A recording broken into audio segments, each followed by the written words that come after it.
Vegas! You think we get there by midnight? Money, we're gonna be up 500 by midnight. Ah, Yeah. Vegas! Vegas, baby, Vegas!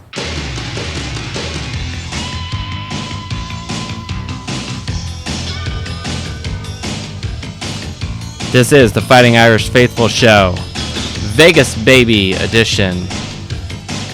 We are very, very excited to be podcasting, not live from Fremont Street or the Strip or Caesar's Palace or anything of that nature, but Notre Dame is playing a big game in Vegas. Shamrock Series, a series we've never lost so far. Knock on wood. If you're near wood, knock on it right now.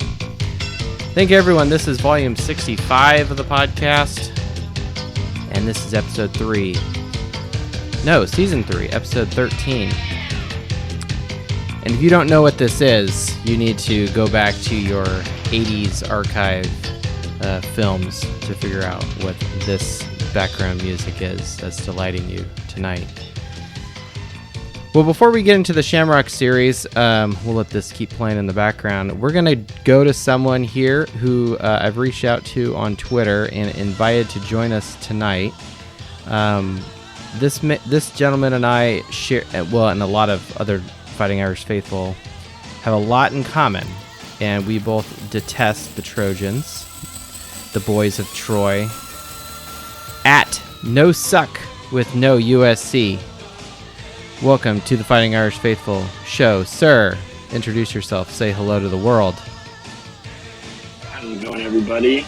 I am the man behind the account that tweets out daily how long it's been since USC has beaten Notre Dame. We are currently sitting at 2,138 days. 2,138 days. Holy shit. What is that, 2016? Yes. I believe so. That was the... That was an ass beating. That was That's what that was. Yeah. I actually have that. The only thing I remember from that game was Nico Fertitta blowing somebody up for SC, and then Jerry Tillery starting a fight. There you go. Yeah, Notre Dame lost that game by 18 points, 27-45 down in the Coliseum. So what, other than, like, your just hatred of USC, and that's cool, you know, what like, prompted you to do this? Like, your Twitter account and your Twitter, you know, aura is just every day, ever since we beat Notre Dame beat them in 2017 by 35 points, is sound ass kicking. How did you come about to do this? So I started this account in July of 2020 when I was just at home during I was the lockdown summer, so I was pandemic, not really doing much. You were being creative. Right. Some people were doing TikToks, you were doing math. I love it. Right. I started this podcast, so awesome. I saw some other accounts do something similar. I think the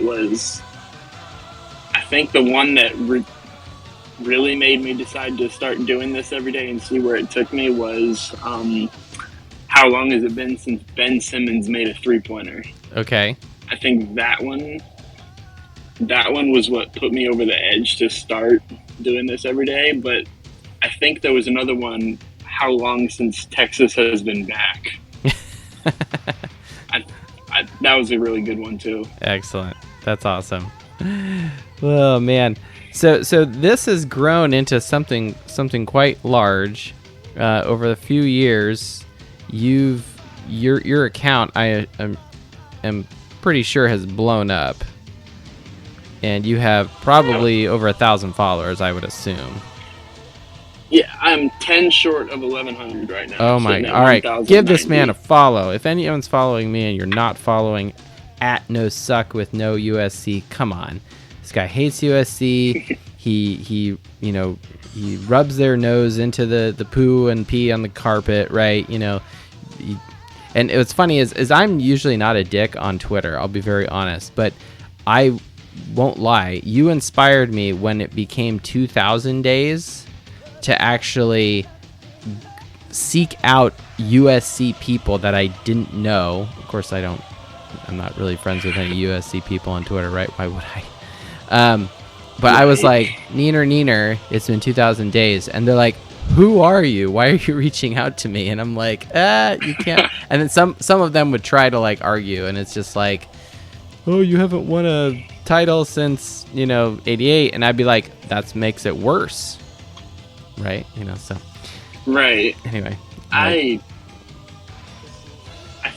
muted the word national championship because so many Trojan fans this summer would just start replying with that. Yeah. And that's besides the point. I agree. That number will reset to 0 for us much sooner before it does for them. Yeah, I think that's I think that's a good point to make, and especially with USC kind of, they're creeping up there right now. We don't want to be real pro USC. I mean, we will be very evidence and fact based, of course, on this show. Anyone who's heard the Fighting Irish Faithful show in the past, but yeah, I mean, look, when it's been that many years and we play you every year, I mean, we are your rival, right? And, there's a lot in common between us and USC. There's also a lot that's different, and that's what makes us a great rivalry. And simultaneously, though, like, we don't like them, they don't like us, and, it's okay to have it that way. So, anyway, well, sir, we really appreciate you jumping on tonight, featuring you going into the Shamrock Series today. This Saturday. So are you going to Vegas?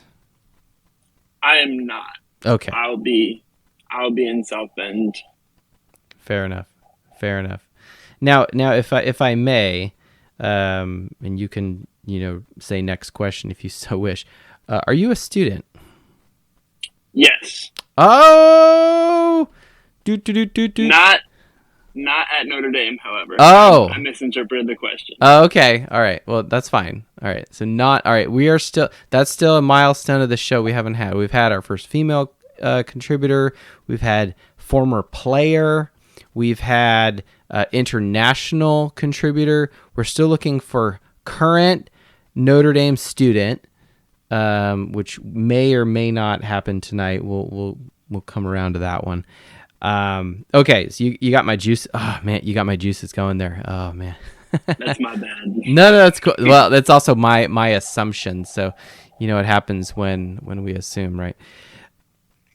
All right, so you'll be watching from the comfort of your couch or wherever, a bar, who knows. Maybe if you're a student, maybe, and not a Notre Dame student, maybe you'll just be out at dinner, and I'll just put it that way. Well, I really appreciate you jumping on at No Suck with No USC. How did you come up with this name? So, as my Twitter name, you can see from it, it's entirely too long to be at. So I picked the shortest anti-USC slogan I could think of, and made that my tag. Fair enough.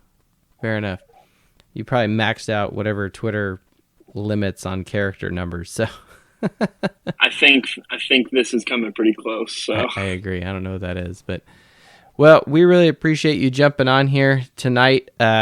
We are going to jump over now and kind of do a little more focus of Shamrock Series and Vegas in general. So you're happy to stick on as long as you want. Listen, if other people who are going to jump on tonight, some of the loyal people, Coach Barsegian, I see you. Adam Dowling, I see you. We got some a new person here as well. And so we will jump over to those people soon. So thank you at No Suck with No USC. Keep giving the Trojans hell and reminding them to not to that they know their place. 2,000 plus days, and here we go. Will do. Thank you for having me on. Go Irish. Absolutely. Go Irish. All right. At No Suck with No USC. What a great way to start tonight's show. Sticking it to the Trojans.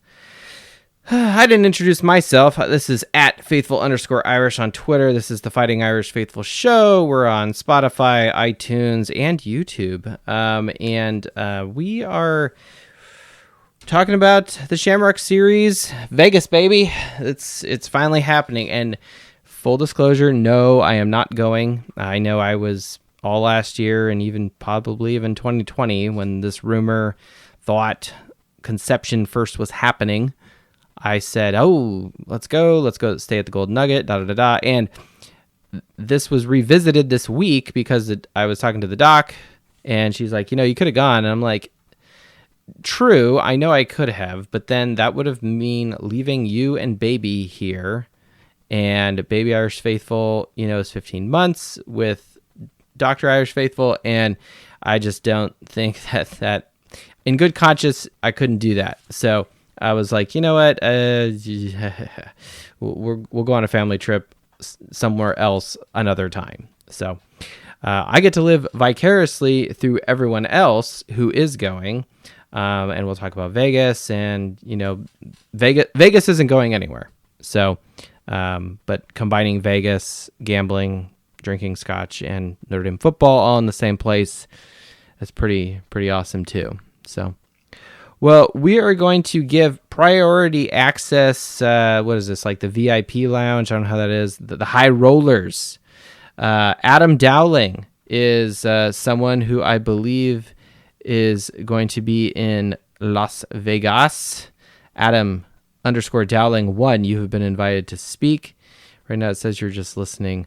But anyone who is going, I've reached out to a few people or just seen on Twitter, whatever. Multiple people who I know are going. But Adam, hello.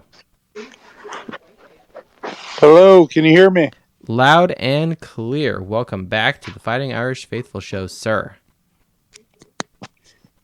How's it going, guys? Well, this is appropriate for you to say neener, because you just got back from one vacation and you're about to go to another one, if I'm not mistaken. Yes, that is correct. So I got home late Sunday night from Turks and Caicos for a nice bi-week vacation. Ooh. Hopefully you didn't use up all your luck avoiding a hurricane, and now you have none when you go to Vegas. You're going to need luck if you're going to do any gambling, if that's your thing. Yeah, it's not really my thing that much. We're pretty much just going for the game. Okay. See the new stadium, you know?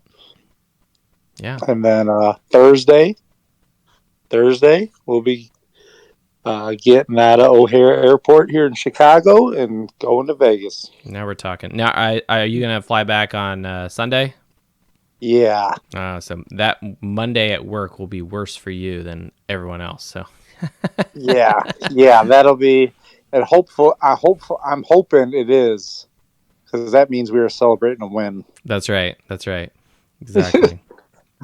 So it's a pretty wild little week here. So it was both me and my wife's birthday, so that's why we went to Turks, and then the 10th is our anniversary. So we were kind of doing it all in a 2-week little celebration here. That's awesome. The doc's birthday is the 15th, so.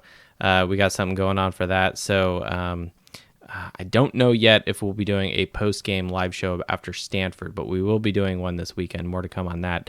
Yeah, I totally support, and making birthdays a big deal. And that's cool that you and your better half are going to be, you have birthdays around the same time, so you can kind of celebrate together. That's great.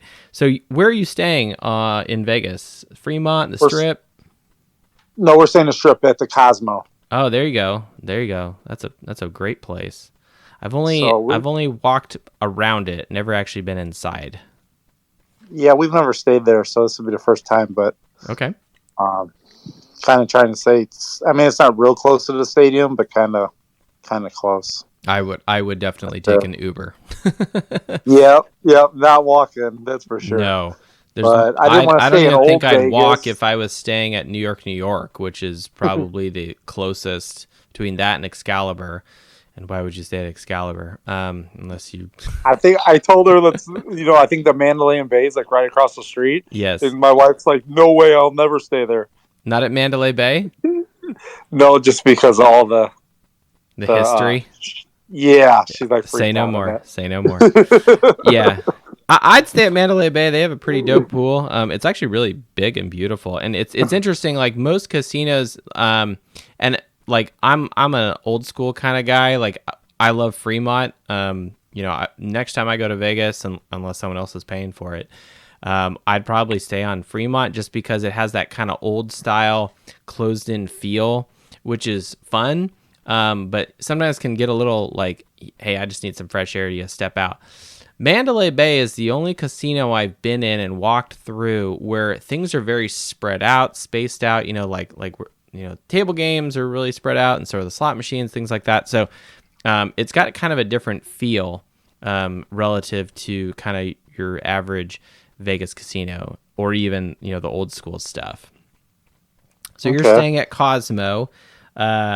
Now, do you have like plans? Like you're going to go to a show or anything fun like that? Or... Not really. I think it's going to be just mainly football. Get there Thursday night and kind of just see where that leads us. And then maybe a pool during the day Friday, and then trying to get around and just do kind of maybe like pep rally stuff and just Notre Dame stuff, Are there like actual like events like the band like playing on the strip, or what's going on? I thought I saw that they were having something in front of the Bellagio. Oh, like a pep rally thing. Like they're gonna play the fight song, like in I'm the not fountain sure or exactly something. I don't know exactly.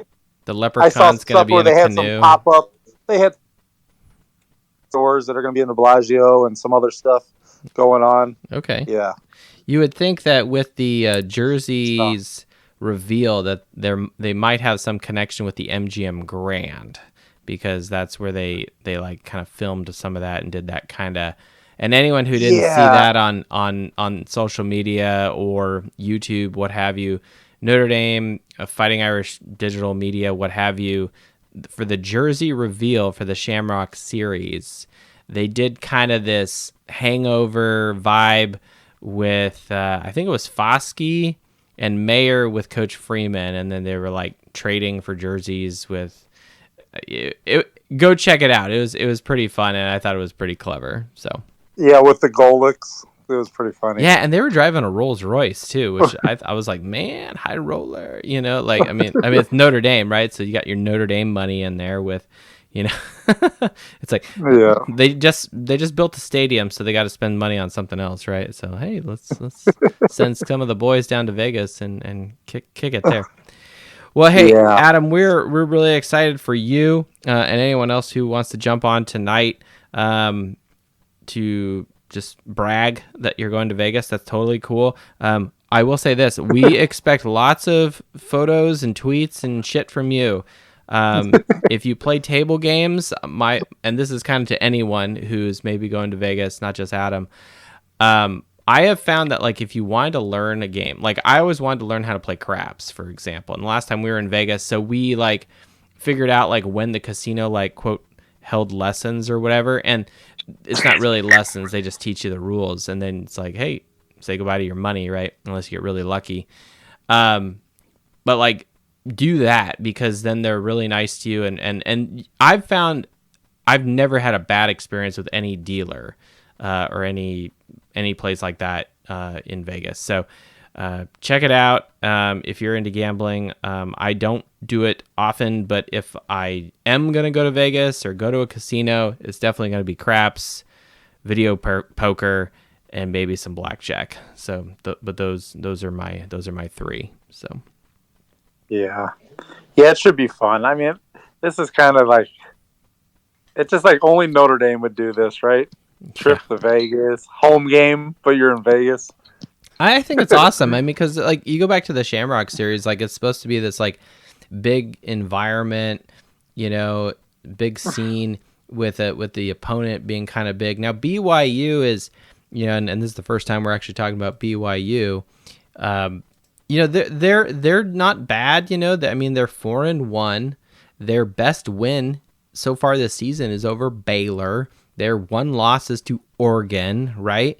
Now, they're not impressing anyone in Sagarin. They're ranked 42nd there, but they're ranked 16th right now in the AP and the coaches poll, and Notre Dame is unranked. So, BYU is looking like a quote-unquote better opponent just because of where they are right now this season relative to where Notre Dame is. But, they have a unique schedule. I mean, they're an independent team just like we are, so it's probably why Notre Dame was able to get them. BYU is not terribly far away. It's like, 3-4 hours, maybe if that, up Interstate 15, down, from Provo to Vegas. Now, the thought of our Mormon brethren being in Vegas, I think, is unique. But so I'll just say that. But I don't know if they're into gambling and free tasty beverages in the casino. But hey, that's okay. You do you. Because I was pushing for like Oregon or UCLA or Boise State in Vegas. I think that would be cool, and I think Notre Dame should do a home and home with Oregon. And if they're going to do Boise State, do Boise State in Denver. Notre Dame, pay attention. I know you listen to this show. Do Mile High Stadium, Boise State, Notre Dame in Denver. Do it. Make it happen in 4 years. Go. Okay. That's a prediction. Yeah, I'll go to Denver. That's a prediction. I'd go to that too. And I got a soft spot in my heart for Boise State. So. Okay. All right. So Adam, thank you so much for joining us. We're gonna live vicariously through you. I'm gonna be pestering you if I don't see. Yeah, and I hope you win in Vegas, and I hope you don't spend and lose too much money. I just hope we win. That's all. Yes. I don't need a win for everyone else. Before I get off, though, real quick, I mean, what do you think about? I mean, I know you just said real quick about BYU, but they kind of confused me because I watched them a little bit the last 2 weeks, and they don't look very good. And then you turn on maybe some highlights from earlier in the year, and you're like, wow, that quarterback kind of looks good. The receivers kind of look good. So I'm like kind of confused. Like, I don't know what to expect at all. Yeah, I mean, they're. I won't lie. When I go through the stats, if I look at the top 3 things I look at: scoring margin, total touchdowns, and passing touchdowns. They're better than Notre Dame in all 3. Total touchdowns, right now they're ranked 39th in the nation. Notre Dame's 108th, right? No surprise there. But passing touchdowns, this was interesting. They are ranked 19th right now in the country versus Notre Dame 91. Now, Notre Dame is coming out of their bye week, right? So the numbers are kind of skewed against them here. But nonetheless, like you can't fake being ranked 19th in the country, okay? And that is their best stat as far as rankings go. Their next one would be, total defense is better than Notre Dame, and total offense. In both of those categories, they're ranked 38th in the country. And Notre Dame is 53rd and 94th, respectively. So their total defense is better than Notre Dame, yeah? Yes, their total defense is better. Now, Notre Dame has a better scoring defense and a better rushing defense, which is good. So the most important defensive stat, scoring defense, is the first stat down the list that Notre Dame has the advantage, but not by much. Notre Dame's scoring defense ranks 62nd. Notre Dame is averaging their opponents to 24 points so far this season, but BYU is averaging 26.4. So, again, advantage Notre Dame, but not by much, only by 2.5-ish points. So, yeah. So we'll see. The thing that I think Notre Dame has going for them, and this really jumped off the page when I was going through the numbers this week over the weekend, is strength of schedule. So Notre Dame is 2-2. It's not sexy. They are the only team in the top 25 of Sagarin. And I like Sagarin just because it's math and it's not bias, or it's just all numbers. It's your strength of schedule and your margin of victory, and of course your record.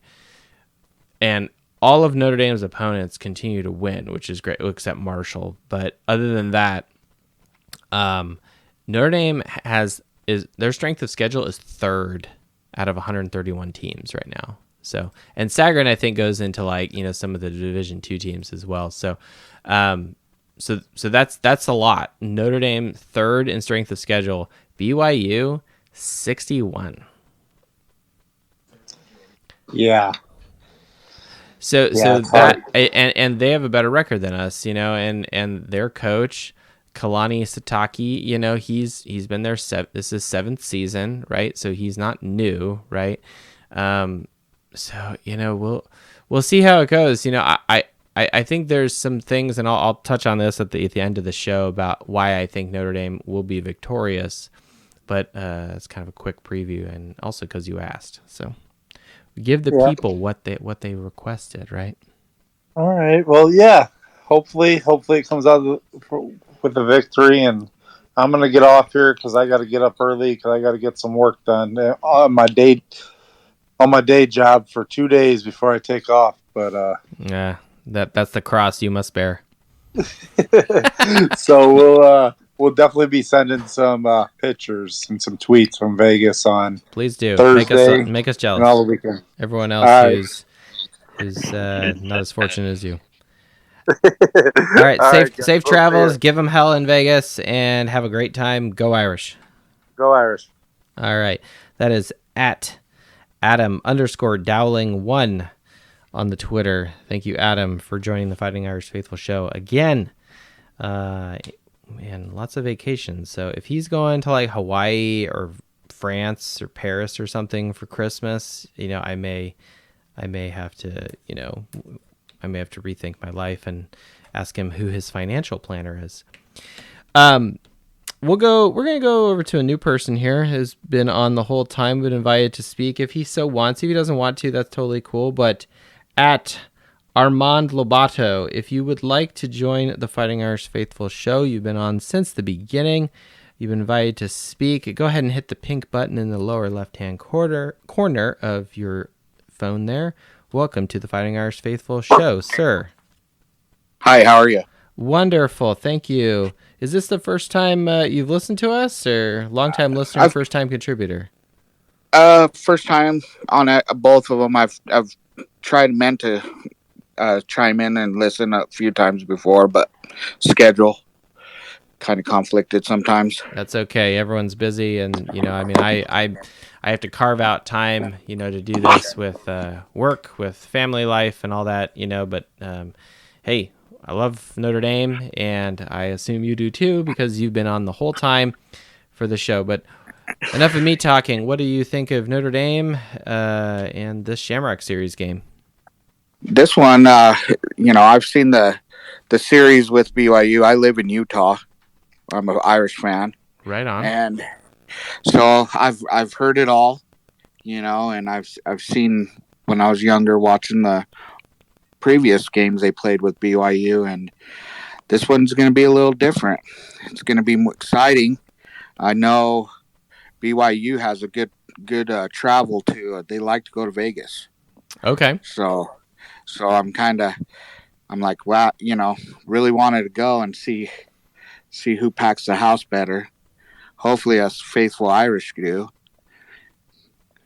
Yeah, that's my hope as well. And I'm an alum of Notre Dame, and I had the opportunity to get tickets. And I mean, that wasn't really the issue for me. It was more so just, life and other responsibilities and duties I have that prevented me from going.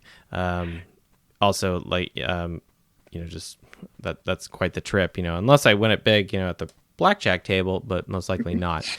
So I don't think I'm going to recoup my losses per se financially in Vegas. That tends to not happen. So it may happen, Yeah, they tend to put more cards in the game and tighten up them reels when there's big a reason why happen. The place is very pretty. It's because everyone donated their money to pay for all that. So.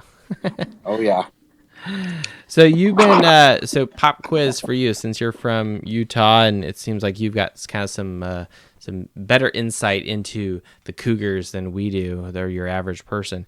Do you know the last time Notre Dame and BYU faced off?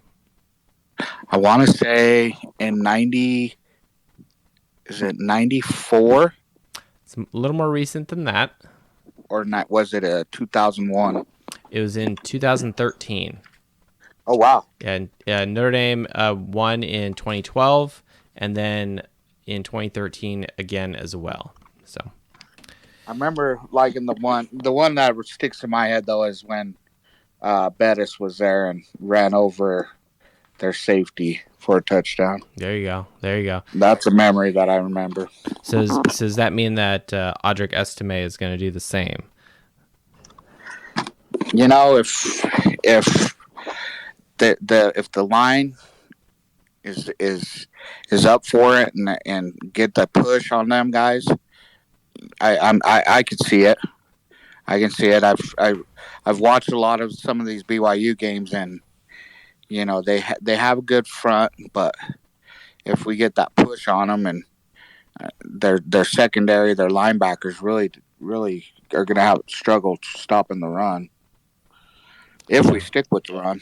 That's right. I mean, last week, well, really it was the post-game show for North Carolina where Notre Dame surprised me and most people. I don't think anyone expected Notre Dame to score 45 points in their last contest versus the Tar Heels.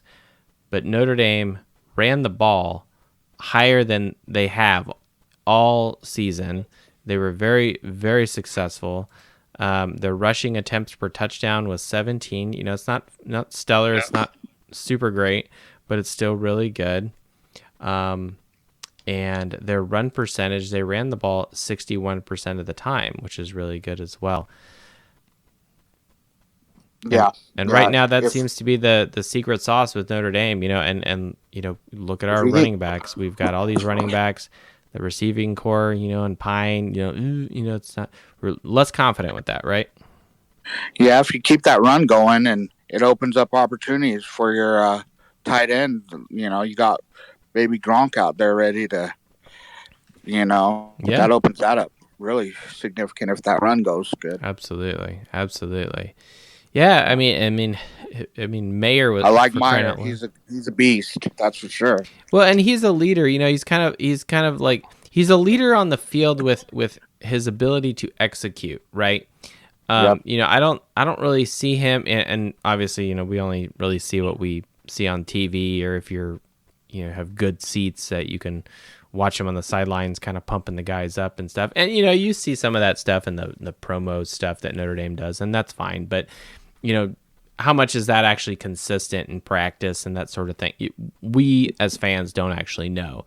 But what I will say is he is a captain, and with the ability to lead by his performance, his ability to execute, lower his shoulder, you know, make plays, and have that ability to potentially inspire and put the team on his back.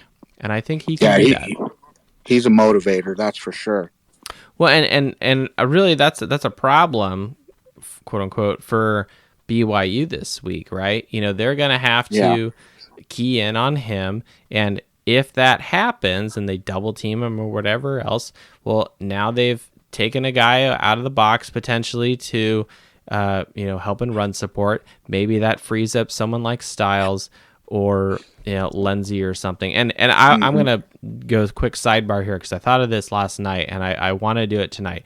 So I have been slightly critical per se of Braden Lindsey. It's not because I'm mean or nasty or I actually want the most success from him.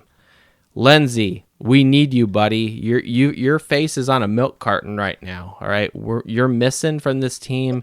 You have talent and ability to contribute to Notre Dame.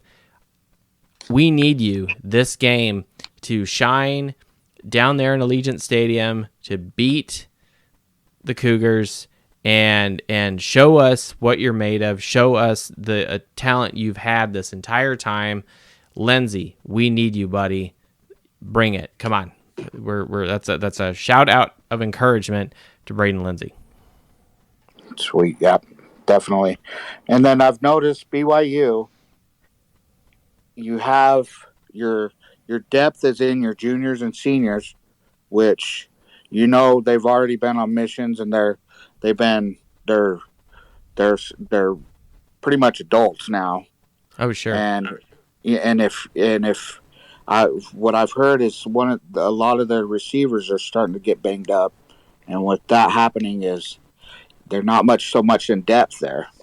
So yeah, and I'll be honest, like I tend to not get too crazy into the detailed stats, like for the bowl game and stuff like that. When I have a little more time, or excuse me, when I make more time, I actually spent a decent amount of time today doing something else, a completely different stat piece, just based on current events, just because I thought it was interesting, and there's a backstory. But yeah, the detailed stats about BYU, like Jaron Hall, their quarterback, or Christopher Brooks, or Keon Hill, like these guys, like some of them are just kind of like, okay, like all teams have like their one or two best players, right? And so me to just come out here and just repeat that, like, okay, like I did a really, really detailed analysis of Notre Dame versus Alabama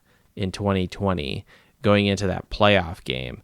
And I used that information to draw conclusions and to essentially just say, are we going to win? Are we not? And here's the reason why.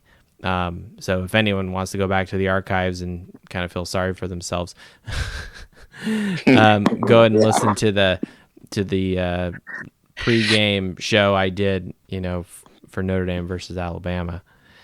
But anyway, back to you, sir, Armand Lobato. Is that what is that? The Broncos there in the background there? So I guess you would be interested in the Shamrock Series being in Mile High in 4 years, I would assume. Oh, most definitely. All right. So the Boise State Broncos in Mile High Stadium, where the Broncos play. Notre Dame, make it happen. Come on. I would love it, but I won't be wearing my orange. No, I'll be wearing some blue and gold. I'd be doing some blue and gold too, even though I do have I love the blue field. And Boise State finally got a win again, so hooray! Yeah, the Smurf turf is pretty interesting. Smurf turf, I think it's great. I just roll my eyes and chuckle when I see Albertsons Field. It's like, okay, yes, it's like Albertsons blue grocery store color. Yeah. So yeah. Anyway. But anyway, we're not doing that, and BYU's not wearing blue; they're wearing black, so that's gonna be kind of cool. Black. I'm guessing that's kind of a homage to the Raiders or something. That's the only thing I can think of why I've never seen BYU wear black before. Yeah, they. I have a. I mean, it looks tight. Don't get me wrong, but it's it looks good, unique. And there's been a saying like because Utah. I know a lot of Utah UVU fans here, and they like the blackout uniforms. And when BYU came out, and they were criticizing them for a minute about it, but that's a big old fight with them too. Awesome. Yeah, we'll see how it goes. Well, hey, we got some more people on here. I really appreciate you jumping on at Armand Lobato on the Twitter. Thank you so much, sir, for joining the Fighting Irish Faithful show tonight, this Tuesday night, October 4th, 2022. I appreciate it. Go Irish. Thank you, and go Irish, sir. All right, moving on here. So accountability. I gotta jump on this, and then we'll bring in Coach Parsigi in here, who will set me straight here. It's a little bit of Brian Kelly bashing, but not so much. One of our traditions per se on the Fighting Irish Faithful show, other than scotch and spreadsheet. And tonight we have a 12-year-old Kirkland blended scotch whiskey. I was wrong about Brian Kelly over the weekend. It's a bye week, right? We're kind of like hate watching, and this is definitely, other than the first game of the year where LSU lost. Of course, it was to Florida State, a team we also don't like, so it's kind of weird. But anyway, I don't hate Auburn, and I actually like Brian Harsin just because of his Boise State connections. Fine. But LSU and Brian Kelly were down 0-17 in the second quarter, and I opened my fat mouth. I was probably drinking. Opened my fat mouth and said, Brian Kelly, road game, primetime game, in the spotlight, again, can't do it. And then literally like a minute after I tweet that out, LSU starts coming back. They score points, and they had 21 unanswered points and 4 turnovers by Auburn. LSU shuts out Auburn in the second half completely, and Brian Kelly and LSU beat Auburn at Auburn. And so I was humbled after that, I was getting some flack about being a Brian Kelly hater, and basically people, they weren't quite singing the Disney song Let It Go, but that was kind of the gist I got.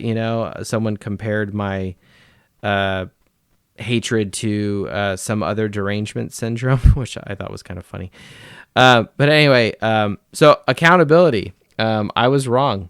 Brian Kelly managed to beat Auburn with Auburn handing him 4 turnovers. So we've invited Coach Parsegian here to comment on that, since he is down in Alabama and also is not the biggest fan of Brian Kelly as well. Coach Parsegian, you're invited to speak. Please unmute yourself if you wish to join us.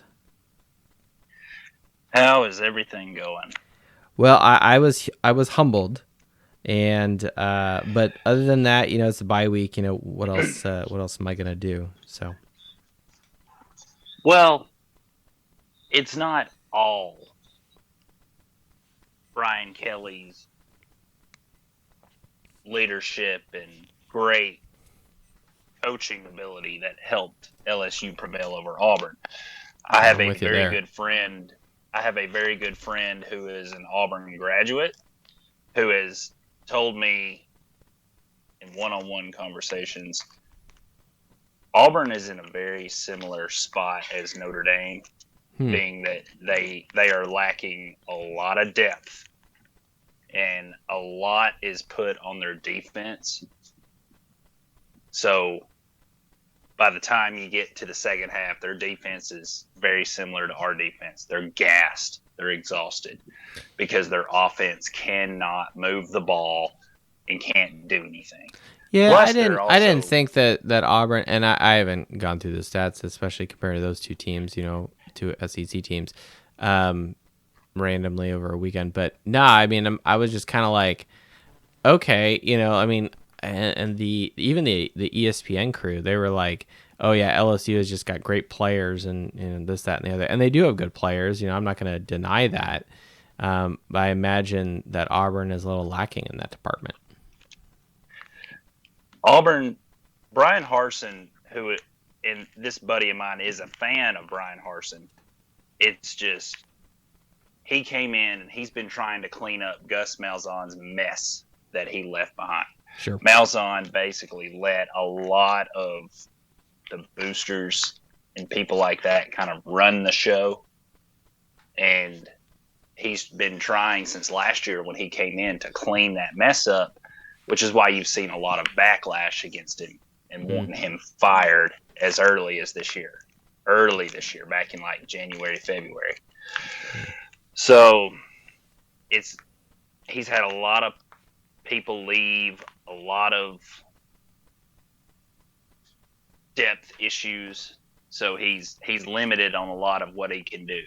Sure. So that's part of how LSU and Brian Kelly were able to convincingly, in the second half at least, dominate Auburn, because Auburn also doesn't have much of a quarterback right now.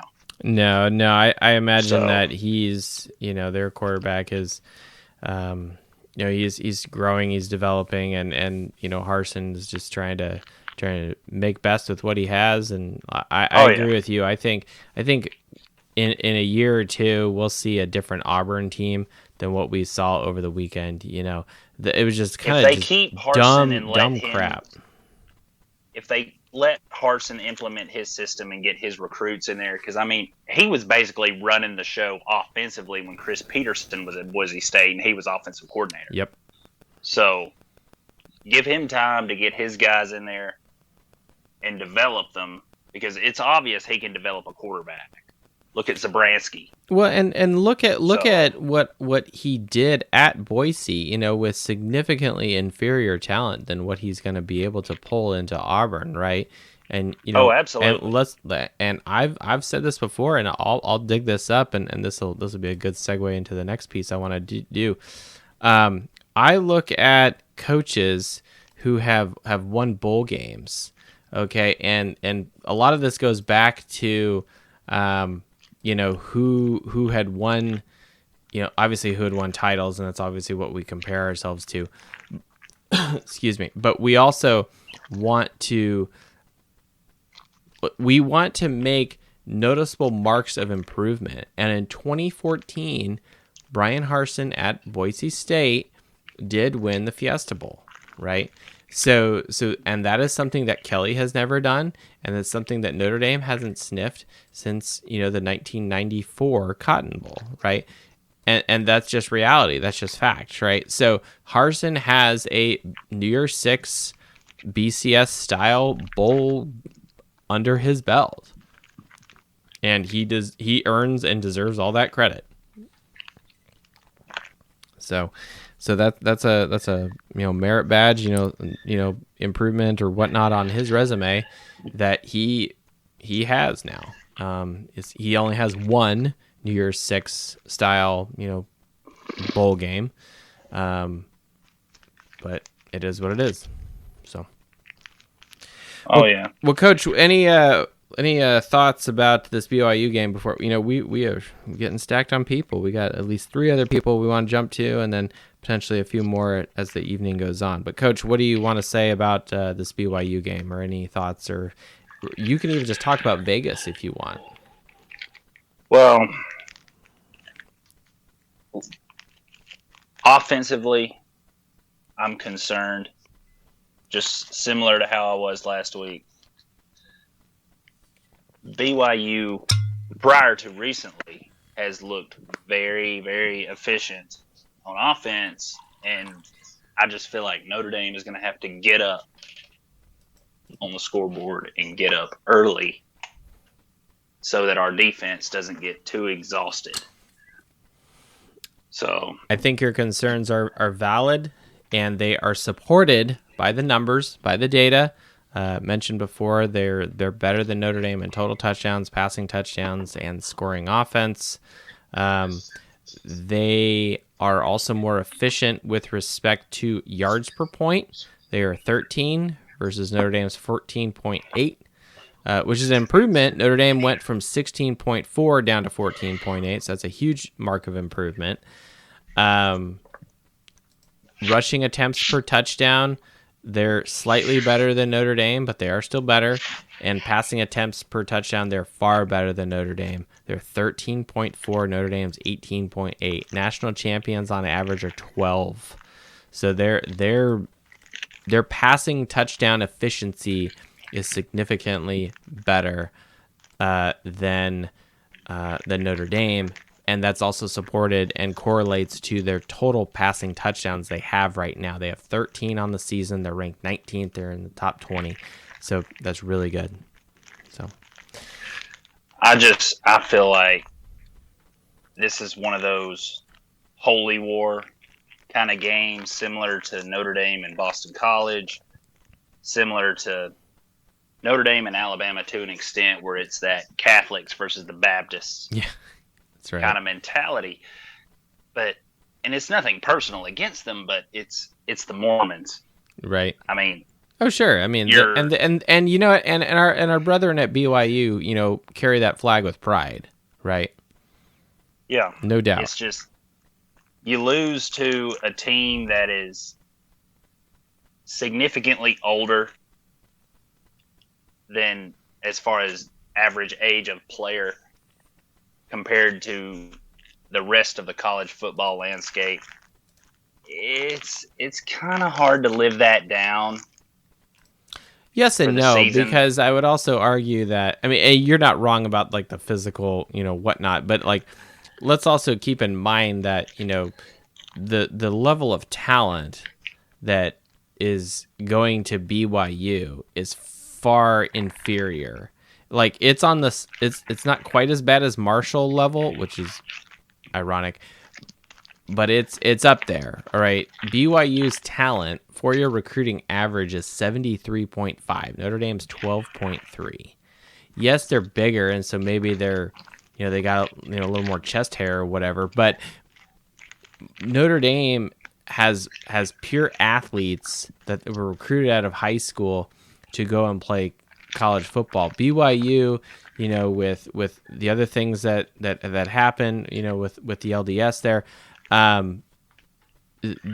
there's a different priority shift, right? And maybe that's what makes kind of Notre Dame versus BYU kind of special, because Notre Dame is kind of like, okay, a 40-year decision, not a 4-year decision, right? It's not Miami or Alabama or some of these other, Ohio State, where it's like a football factory. Well, Miami's not, but because they're kind of trash right now. But they've always been trash. But BYU like kind of has more of this mission and kind of this kind of the city on a hill kind of greater vision, right? And Notre Dame kind of has that too, but in kind of a different light about setting you up for life and doing good in the world. And BYU, I think, kind of does that too. So I think in a good respect, like I don't hate BYU. I want to beat the crap out of them. I think it's kind of funny that their mascot is the cougar, and inappropriate jokes aside. Well, there was some video I saw recently of their mascot doing push-ups on tables. I did see were that. Stacked up. I did see that. Yeah, it was like American Ninja Warrior meets mascot, whatever. That was pretty dope. That was pretty tight. So he did screw up on the top tier, though. He did, but he did get up there eventually. So, yeah, okay. Well, Coach, I really appreciate you jumping back on. Feel free to stay on. If you so wish. Yes, and all rise. All rise. Judge finally did it. All right. Thank you, Coach Parsegian, and go Irish. All right. That is Coach Parsegian on the Twitter. Before we move on to our next person, Jam, Justin Roush, Kevin, I see you guys. We're going to do a quick plug here. So I reached out to a few people, or just in browsing Twitter. Some of our Twitter people here will be in Vegas. We've already talked to Adam Dowling tonight, but Jason at Irish JTL will be going to Vegas. At JL Gallagher 3, Jimmy, why are you not on tonight? That's okay. You got children. That's fine. At Johnny W Boxing, Johnny will be in Vegas. And at Dos Leprechauns, Jason at Dos Leprechauns, I believe him and Nate will also be in Vegas. And furthermore, Dos Leprechauns is hosting an event in Vegas. So people like Adam or Johnny or Jimmy, anyone who wants to go to their event, reach out to Jason. He'll give you the details. In our brief conversation, it sounded like he was hosting an event at Wahoo's. Wahoo's is like a Southern California fish taco place, but it's a legit food. Wahoo's Fish Tacos on Flamingo Boulevard, so not far from the Strip and across from the Palms. So hit up Jason at Dos Leprechauns. He'll give you the detail to his event on Friday night in Vegas before the Shamrock Series. All right, let's move on to our next person here. Jam at JA Miko 703. You've been invited to speak. Jam, welcome back to the Fighting Irish Faithful show, sir, if you so wish to join us. If not, we'll move on to the detailed statistical piece of the week, which is a little uncharacteristic, but relative to current events. But Jam, welcome back. Hey, thank you. I appreciate it. The start with the Auburn game. Hartson, I don't think LSU dominated that game. Like this, statistically, Auburn owned them. I think the Brian from Auburn got a little too cute in key situations. But it was reassuring to see that Kelly's teams are still very undisciplined, made, mistake after mistake in the first half as it relates to penalties. And I think, we see some of that in our program currently, the shadow of that lack of discipline. Oh, yeah. But nevertheless, Kelly's 4-1. Like, hats off to him. Yeah. Yeah. You are what your record is, right? That's right. Yeah. And the one thing I think that did show out, despite the lack of discipline, and I'm glad you brought that up, but one thing I think that really showed, and I have to admit this is my favorite play of the game, is when the defensive back, and if I could remember the gentleman's name, I would totally mention it here, give credit where it's due. But the cornerback, safety, whoever it was, who literally just, it was a pass, and he just literally just stripped it out of the receiver's hands and just ran it back. And I just, like, you can't coach that, right? That is just athletic, God-given ability and talent that came out. And what really shined in that game, other than Auburn, shooting themselves in the foot 4 times, but LSU's athletic talent that they have on their team. No, that was a Malcolm Butler, Seahawks Super Bowl type interception like that. You, to your point, you can't coach that, and the talent to make that play. There aren't many kids in this country that can make that play from the defensive secondary. Yeah, that was the athleticism displayed there was impressive.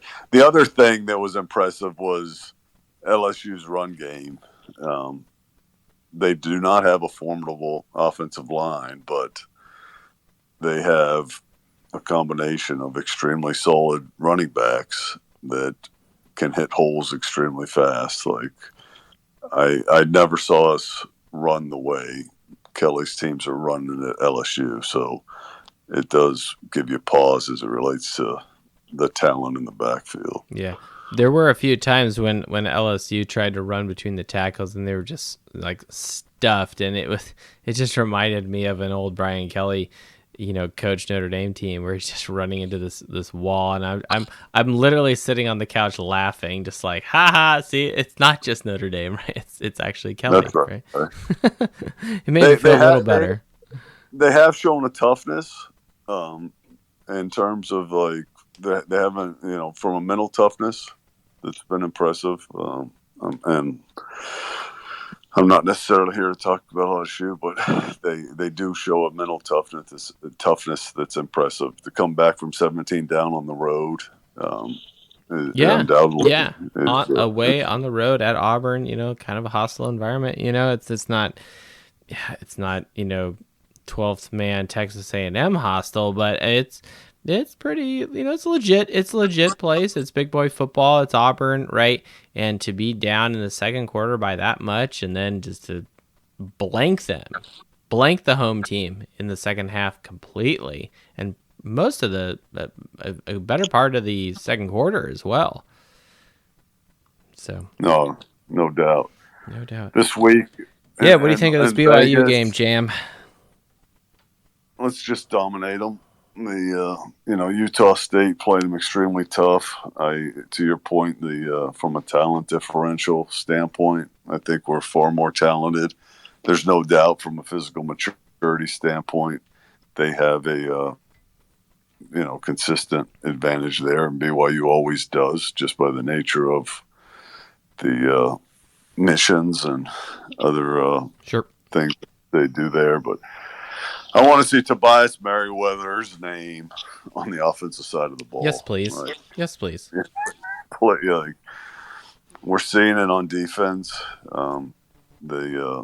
The move, I think, this week is impressive with the start in Morrison over Clarence Lewis. Shows that, there's not a hesitation to put freshmen out there. Let's put the best people on the field, but we definitely need to see Merriweather. I agree. I don't get the hesitancy why we wouldn't be putting him in relative to, our offense, and the, just put Merriweather out there on receiver. Seriously, is, he more, is Matt Salerno more dynamic than him? Probably not.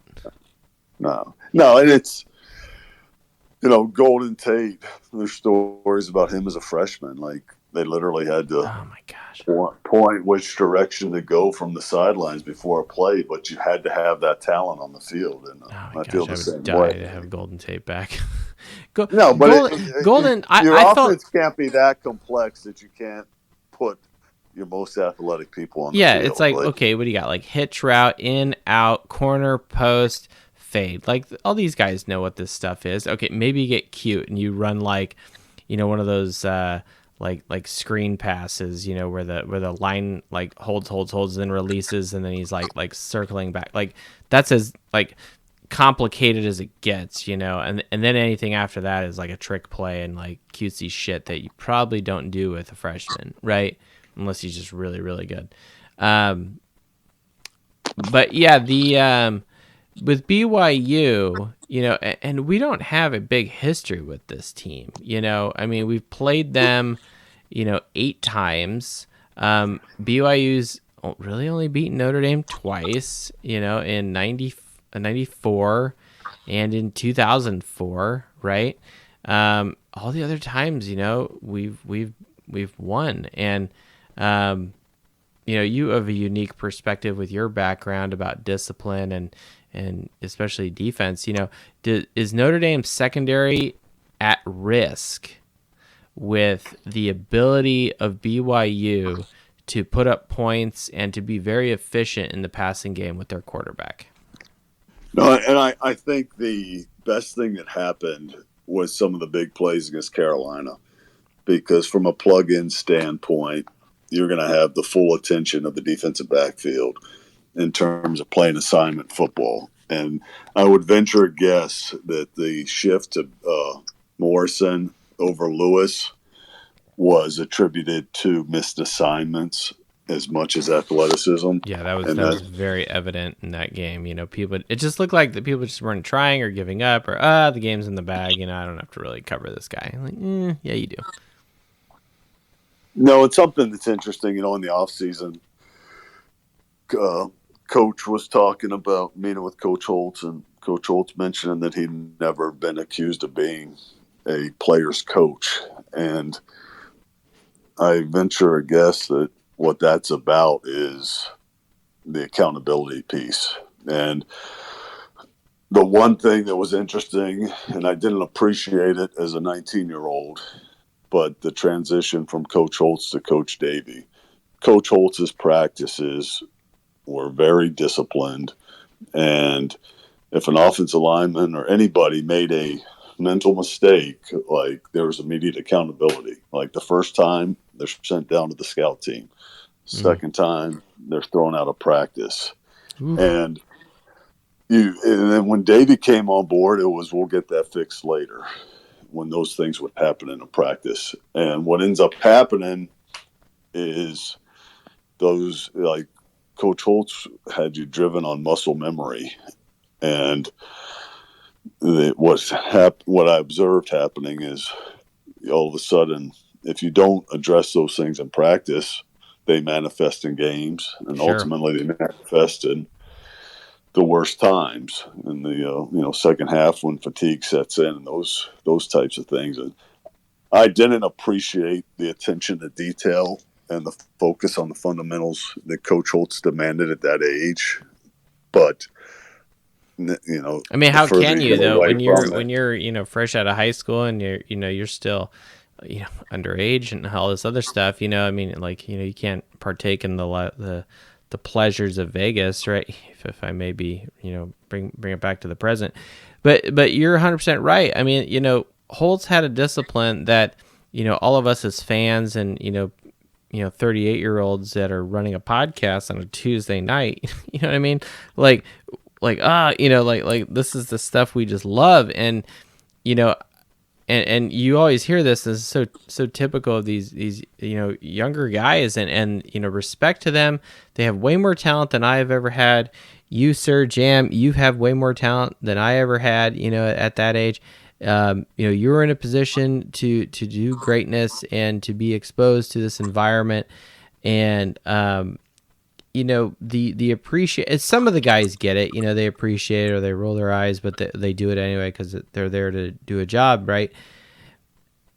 But I mean, that's what it comes down to, and I'll be very honest with you. If for Notre Dame to get back to a level of excellence, they need a coach that don't beat your players, right? But you're hard on them for a reason, right? You're hard on them because practice is supposed to suck. And if practice sucks, then games are really fun.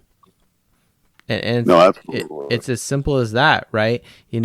I forget who it was, and bad Notre Dame fan. It was a clip from '88 versus USC, and it wasn't Stonebreaker. It was our other lineman. Burchett? I think so. And he literally made the quote, "We tackled with our face." Yeah, it was Pritchett. Yes, and it's just like, that's the kind of shit that I think maybe needs to be taught in practice again. It's like you need to and this kind of goes back to the Bertrand thing, because apparently Notre Dame appealed the Bertrand targeting penalty. Look, a rule is a rule now. Like, I realize that wasn't a rule back in the day, but I also know that back in the day, if you watch an old game from the 70s or the 80s, there's not a whole lot of hitting up high. Everything's really low. It's very fundamental. Anyone who's ever lived overseas or is familiar with rugby, okay, where there is no pads, okay, you have to do sound form tackling in rugby. Otherwise, you're going to paralyze yourself, okay? And you don't have pads to rely on to protect you or even the guy you're hitting. My point is this. The Bertrand hit, look, it's the rule. Do I like it? No. It's there to keep players healthy and as safe as possible, right? Look, that doesn't happen if Bertrand hits him at his midsection or in the hips or in the thighs where you're supposed to make a tackle. That tackle, though, was pretty close to textbook. I mean, it was, but it still hit him really high. And that's all I'm saying is, like, look, lower your pad level, lead with your face mask, not with the crown of your head, right? Like look at his head. Is his head up? No. Yeah. I don't think it was. So, I'm not here to argue about it. I'm not here also to be an apologist for the ACC refs, because I gave their asses a hard time in the fucking Marshall game, but that's not why we lost, but still. When you talk about, like, the discipline, and, people will often say, could Coach Holtz have made it today? You look at Nick Saban, like, people, as long as the results are there and people see that the end justifies the means, kids are going to buy in. Nick Saban is as hard of a coach as we saw 30 years ago. Yeah. And when you look at Saban, they'll be up 30 points, and he is jumping a kid's ass for making a mental error. Yeah, as he should. That's his job. That is excellence. It's not about what the score is. It's about, this is our standard, and you're held to it. And that's what you're speaking to when you talk about elite programs, that excellence doesn't depend on what the scenario is. Excellence is the standard, and you hold people to that. And that's I loved the growth of the offensive line in North Carolina. How much of that was in North Carolina's D, we're going to find out as the season progresses. Right. But that I think we have a really great opportunity to make a statement that the anomaly was the Marshall game. This is a good football team. Yes. And they are a team that's going to compete, and they're going to show up. And I never bet on the Irish. I'm a I don't do sports betting. I'd rather bet on craps. Right. No, and especially with Notre Dame. But I think this is a game we can dominate their rear ends from start to finish and make a place statement. Bets on 6 and 8 if you're playing craps. Yeah. That's what I'm talking about. Yeah. That's right. But no, it's awesome to see the venue when you talk about. Oh yeah. Different locations to play, like Vegas, Denver would be awesome. Indianapolis, it will be awesome. The university listens to this show, so I'm convinced of it. Like, I think it was Coach Parsegian who had said that he had wanted Dropkick Murphys The Boys Are Back. Yeah, I went to Notre Dame. I went to 2 games this season. First 2 games, the Marshall game, sadly, and the Cal game. They're playing that now before the team comes out. Now that they're also doing, the normal, here come the Irish Notre Dame, Dropkick Murphys, and shipping up to Boston, which is odd, but it works. It's fine. But I know Notre Dame listens to this show. No, absolutely. Why else would my Etsy store get shut down for potential copyright violations? That's right. 100% right. No, but shameless plug. I'm actually wearing Fighting Irish Faithful gear tonight. Get your Fighting Irish Faithful gear on the Etsy store. Check it out. Hit my thing. We are not violating any copyrights anymore. So sorry. My bad. I thought the leprechaun was not the same leprechaun. Okay, apparently it was too close, and I'd rather just we'll just go with it. So lose the battle, win the war. It's fine. Look, I work for a big company. I get intellectual property and copyright. I get all that. It was an honest. I thought it was different enough, and I am not willing to put up a legal fight over something like my hobby. Quite frankly, right? So it was inspired by the. So let's go back. Let's backpedal. So the original Fighting Irish Faithful logo, which you're not seeing now, but if you go back in the archives or whatever, it is. If you outside the locker room, there's 2 signs. Well, there's 3 really. The yellow one with all the years, but there's Play Like a Champion Today. Obviously, I know that is copyright trademark, so I'm not going to use that. But there's another sign just outside the door before you go down the steps that says "Go Irish Go," right? So I took that and I stenciled it and painted it myself, and it's in my garage, right? I didn't buy anything, but I just it's me being creative, and I painted, and I'm good at paint by number. Fine. Then what I did is I took a photo of that, and then using my computer skills, I made a logo with the leprechaun. So it's not the same leprechaun that is actually trademarked. It's slightly different. It's the one in the Go Irish Go sign, the white sign with the leprechaun that doesn't even have eyes, that's smoking a frickin' cigar and looks like he has flippers for hands instead of actual fists. Regardless, it's a little different from the normal leprechaun that you would get normally. So apparently it looks quote unquote too similar, and the university made a complaint to Etsy, and Etsy shut it down. And that's fine. I don't want to offend anyone or even the university, even though I have a degree from that place and I've given them a halfway decent amount of money. Okay, that's partially not true. My grad sponsor did, but that's fine. Jam, anything else about this BYU game or questions about the Etsy store? No, I think the BYU game, offensive line, and then similarly, I'd like to see, the defensive line production we've seen in the last 2 weeks. Are we going to see that? Because this quarterback's dynamic, undoubtedly, and but if we can put the pressure on him that we've been able to apply in the last 2 weeks, I think that'll neutralize them. And I was late hopping on today. I'm on the road traveling with work. There you go. Kevin is always somebody whose opinion I respect. Did he put any prediction or? Kevin, we're actually going to go to Kevin next. He's nice. our X's and O's guys, and he always brings a good defensive perspective. And I have a defensive question for Kevin. I've had in the wing. So perfect. Well, I appreciate you. Thanks for what you do. Appreciate the time and effort you put into this podcast, and always enjoy listening to it. I really appreciate your loyalty and your commitment to the Fighting Irish Faithful show. At JA Miko, Meko 703. Thank you very much, sir, for joining us again. We'll go over to Kevin Davis, and then Justin Roush, and Jason Yeager. I see you here. We may have another person that jumps on later. Maybe yes, maybe no. We don't know. But if it happens, we may jump over. Kevin Davis, you've been invited to speak. Coach Kevin Davis, because you are a coach of defense. You kind of bring the X's and O's.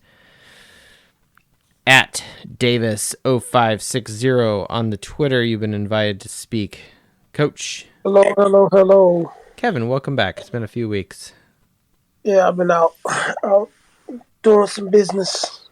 It's all good, man. How's the team looking? Undefeated, so we're doing well. Doing all right. Yeah, that's can't ask for better than undefeated, right? Yeah, we got a cakewalk this weekend or this Friday, and next weekend is probably our toughest game of the year, but going well. Good. We'll keep at it.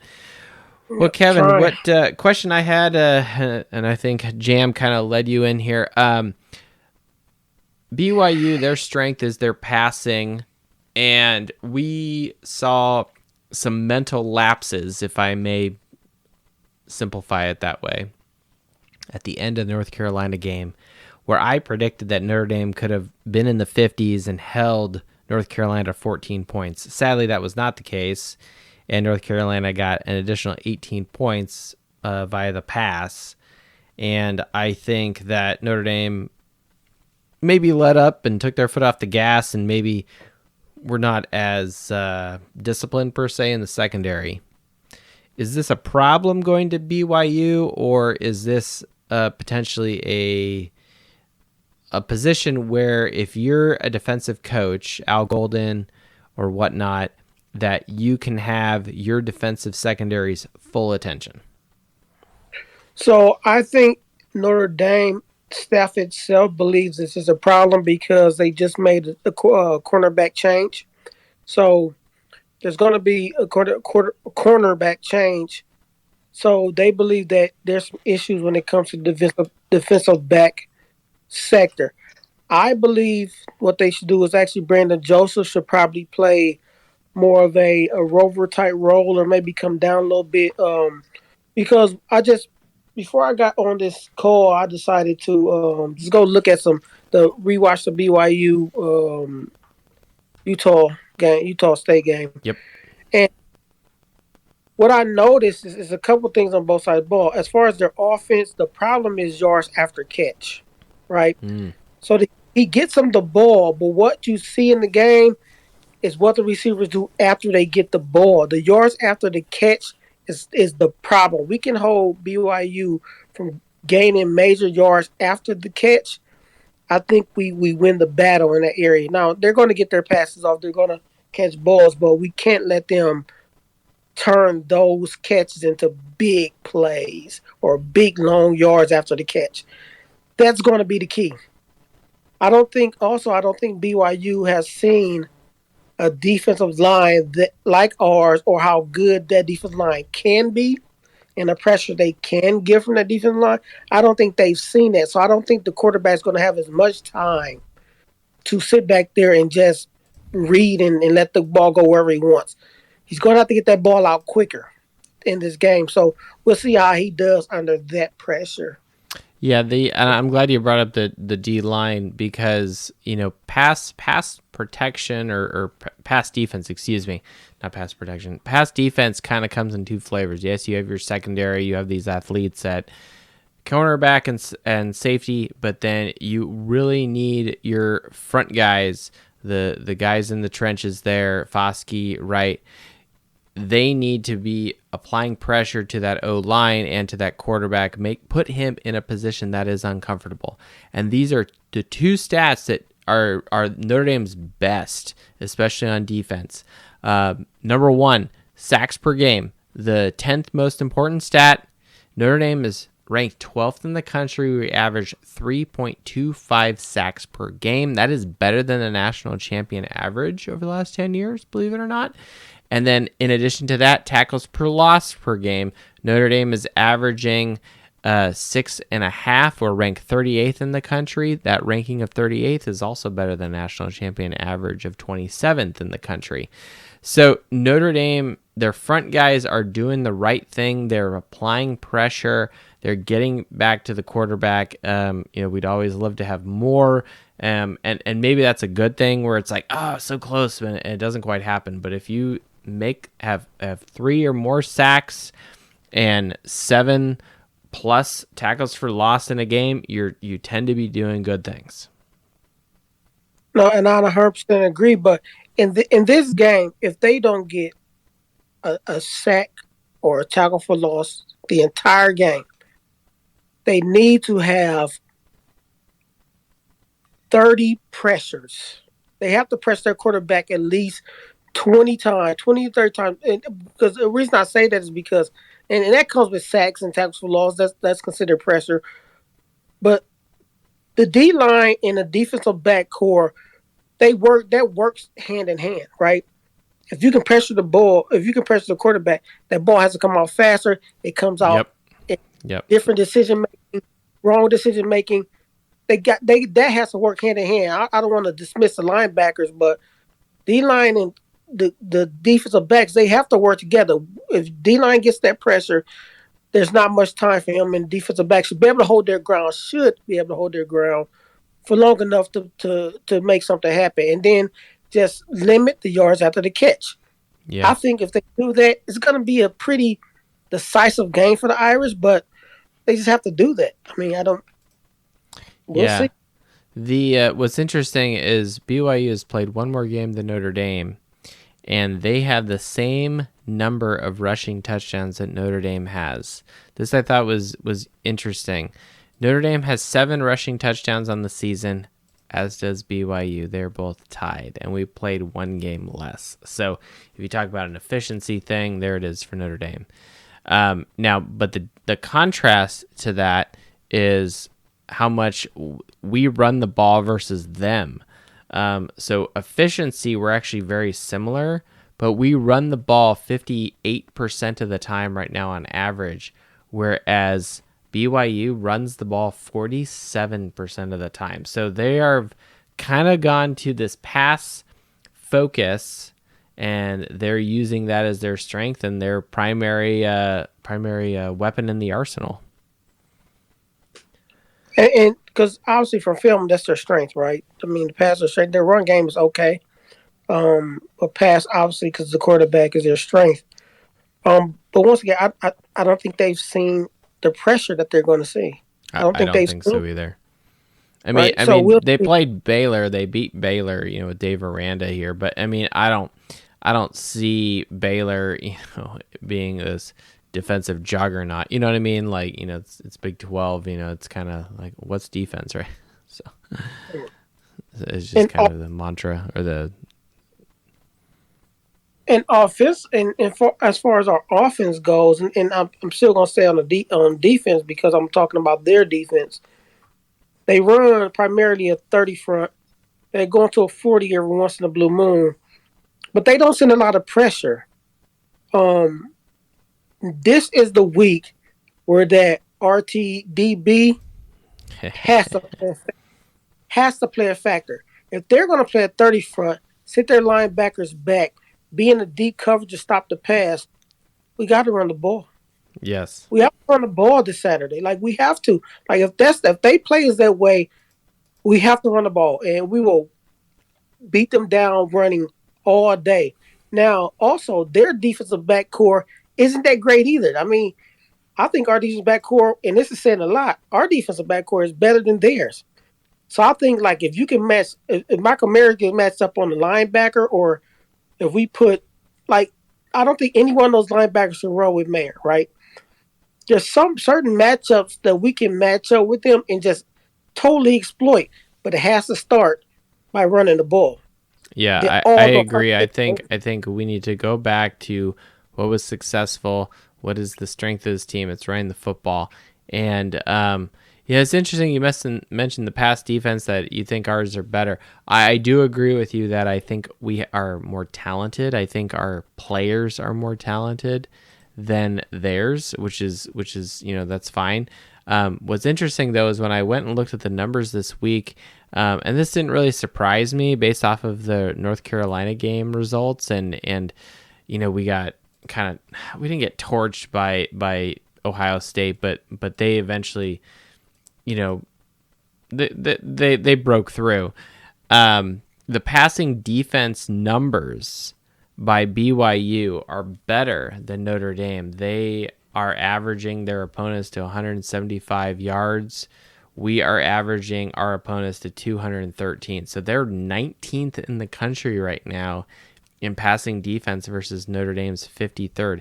And that 19th in the country is better than the national champion average of 192 yards. So that's kind of interesting, and it's kind of early in the season, right? And they've played,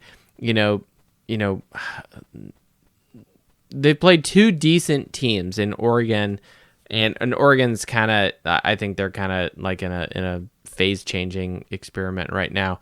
But I think Notre Dame has the opportunity to go in there. Look, if we can't run the football, there's no way we're going to win this football game. I'll just flat out say it. If we cannot run the football and attack BYU with our guys, with Estime, with Diggs, Tyree, it ain't going to happen. If we start getting cute and trying to do all this passing nonsense, which typically has not been good now, unless it's to Mayer. But if we're trying to chuck it around and deviate from the script of, running the ball 56% of the time or whatever, that ain't good, man. That ain't good. I agree. I mean, there has to be a certain balance, but I think it has to weigh heavily on the run game. And not just the run game, but the short pass game, right? Everything doesn't have to be vertical. You can run hitches, you can run quick slants. It doesn't have to be vertical, but it has to be something quick and short to expose because the corners play off a lot, right? So they're looking for the deep ball. They're looking to play the deep ball. Yep. Well, exploit it. Exploit that depth. Run a hitch. Fine. Run a slant. Yeah, exactly. Run underneath. That's fine. Yeah. And then open the deep ball up. That opens the deep ball. Yeah, and that's a good point you make there, because, and I came on earlier in this show saying that I really want success for Lindsey. Okay, his face is on a milk carton right now. We're looking for him. He's missing, right? Not to make light of, people missing. But my point is, Braden Lindsey there's a hole that he can fill. And if we maybe we just need to give him some swing passes, some smaller, short yardage type stuff in space, so he can utilize his talents, and then that will maybe loosen things up, and then we go deep. I don't know, but my point is, everyone likes the home run. Everyone likes the fade down the sideline. The post down, everyone loves that stuff. But let's face it, most passes don't happen that way in a football game. So if we can be more realistic with Pine, I mean, Pine is not Matt Leinart or Joe Burrow or pick your favorite Heisman quarterback, right? And that's not a criticism of Drew Pine. That's just kind of reality. Okay. And kind of, if you go to 5 Foot Nothing pod, he was talking about, a Dunkin' Donuts, dink and dunk offense, in the Cal game. And look, we won, right? So the evidence is on the field. I don't really care too much with how we get there, as long as we get there, in the sense that if we can give Lindsey the ball in space and it's a 5-yard hitch and he just makes one quick move and he's then gets yards after the catch, fine. I'm totally fine with that. And I'm actually glad you brought that up and actually brought up Lindsey, because I 100% agree. Lindsey has never been, if you look back on this time, the deep ball has never been really his thing. It seems like they just say, oh, he's fast, so let's just run him and see if he get under this ball and catch it. Like, his best things have been the jet sweeps and some of those plays like that. Like, to me, he's never been that guy where we're going to sit him out wide and just he's run not vertical Michael because he's Floyd. fast. He's not Golden Tate, Yeah, right? he's not that, but that's what we always do. He's fast, so let's just run him. Yeah, No. I think we're trying to use him like we tried to with Kevin Stepherson, right? You know, and don't get me wrong, like I genuinely think that having a Stepherson, you know, a Samardzija, one of those types of guys, you know, on the team that's always kind of this deep threat that kind of keeps the safety honest kind of thing, that really helps your football team. And we want so much for it to be Lindsey. Maybe it shouldn't be him. Maybe it should be Styles. Or maybe that's just not where we are right now as a football program. Yeah, I think that's not where we are. I don't think we have that deep threat. Yeah. I don't think it's there. Yeah.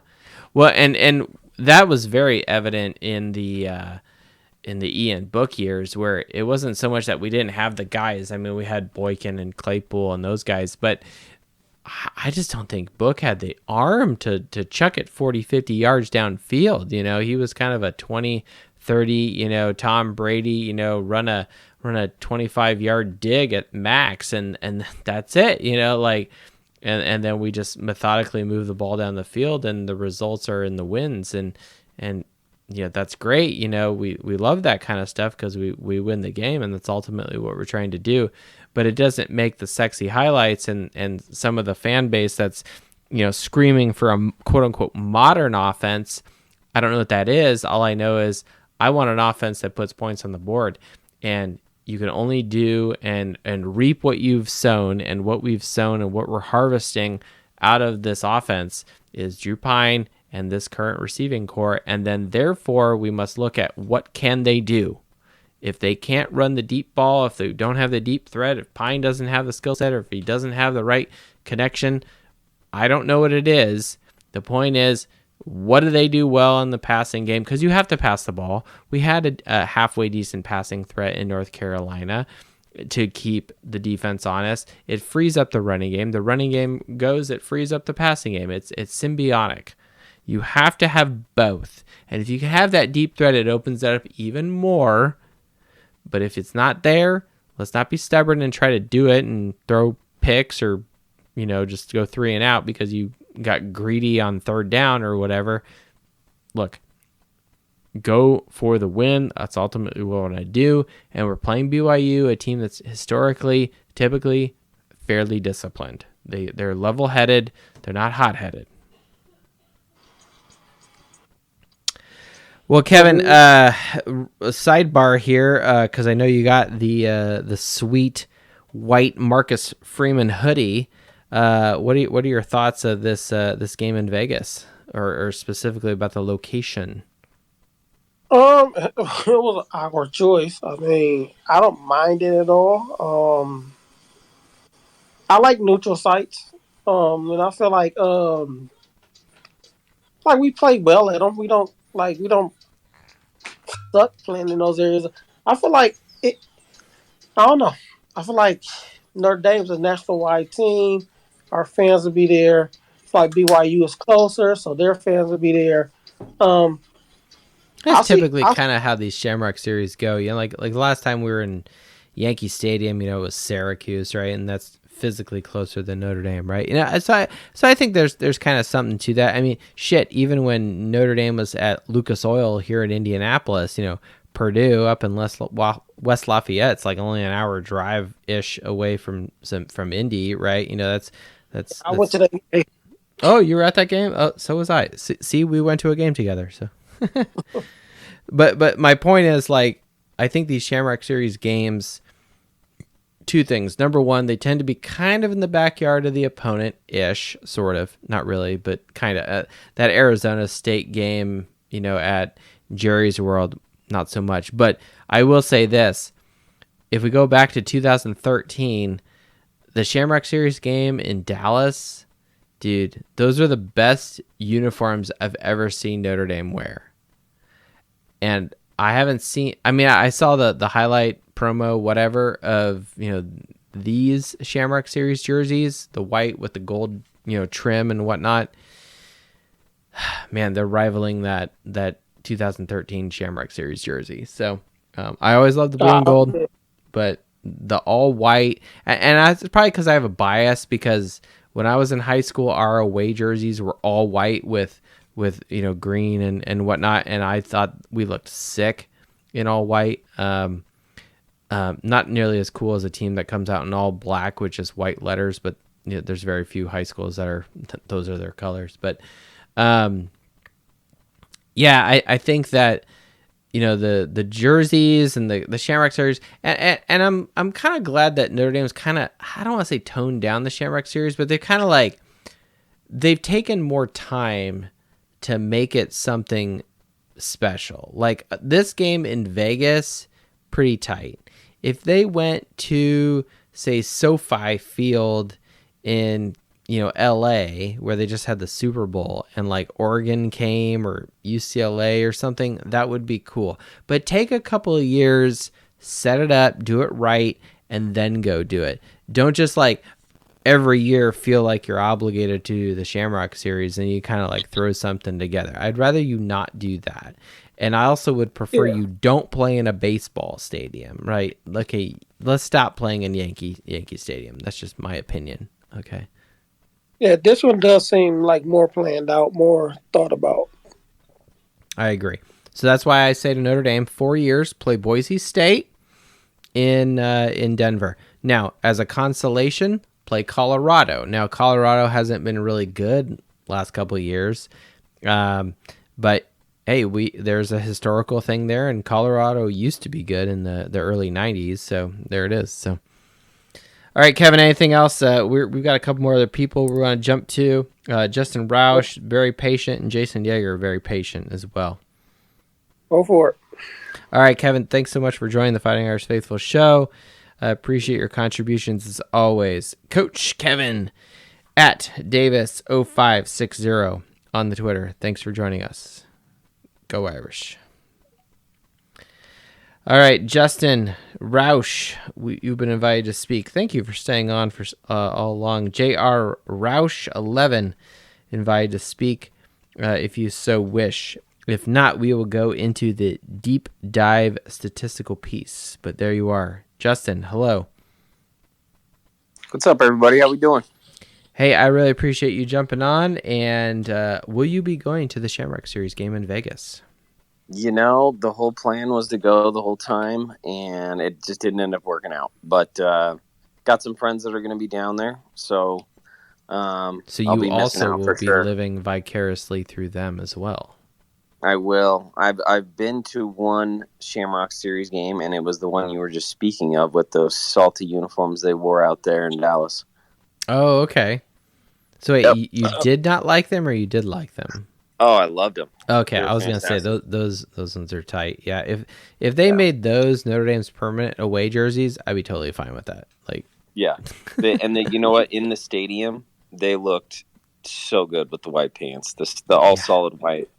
Awesome. I've technically only been to one Shamrock Series game. It was the one here in Indy at Lucas Oil, and that's just because I live so close. But it was like, those jerseys weren't nearly as good as the ones in Vegas here, and the ones you're talking about there down in Arlington. So, and this might be unpopular opinion, but one of the Shamrock Series uniforms that I really liked were the ones in Chicago against Miami, with the 3/4 helmet with the Irish. I thought they were awesome.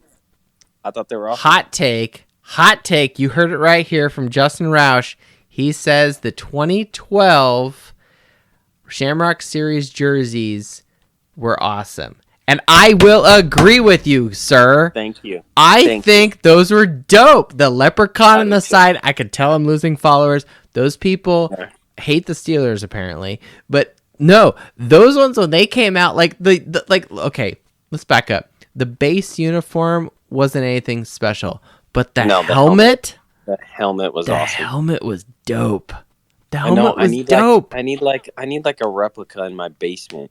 I gotta send you guys pictures of my basement. I need a replica of that helmet down here. Real bad. What are you talking about? You got a Twitter account? Put that shit on the internet, right? It's I do. The world to see.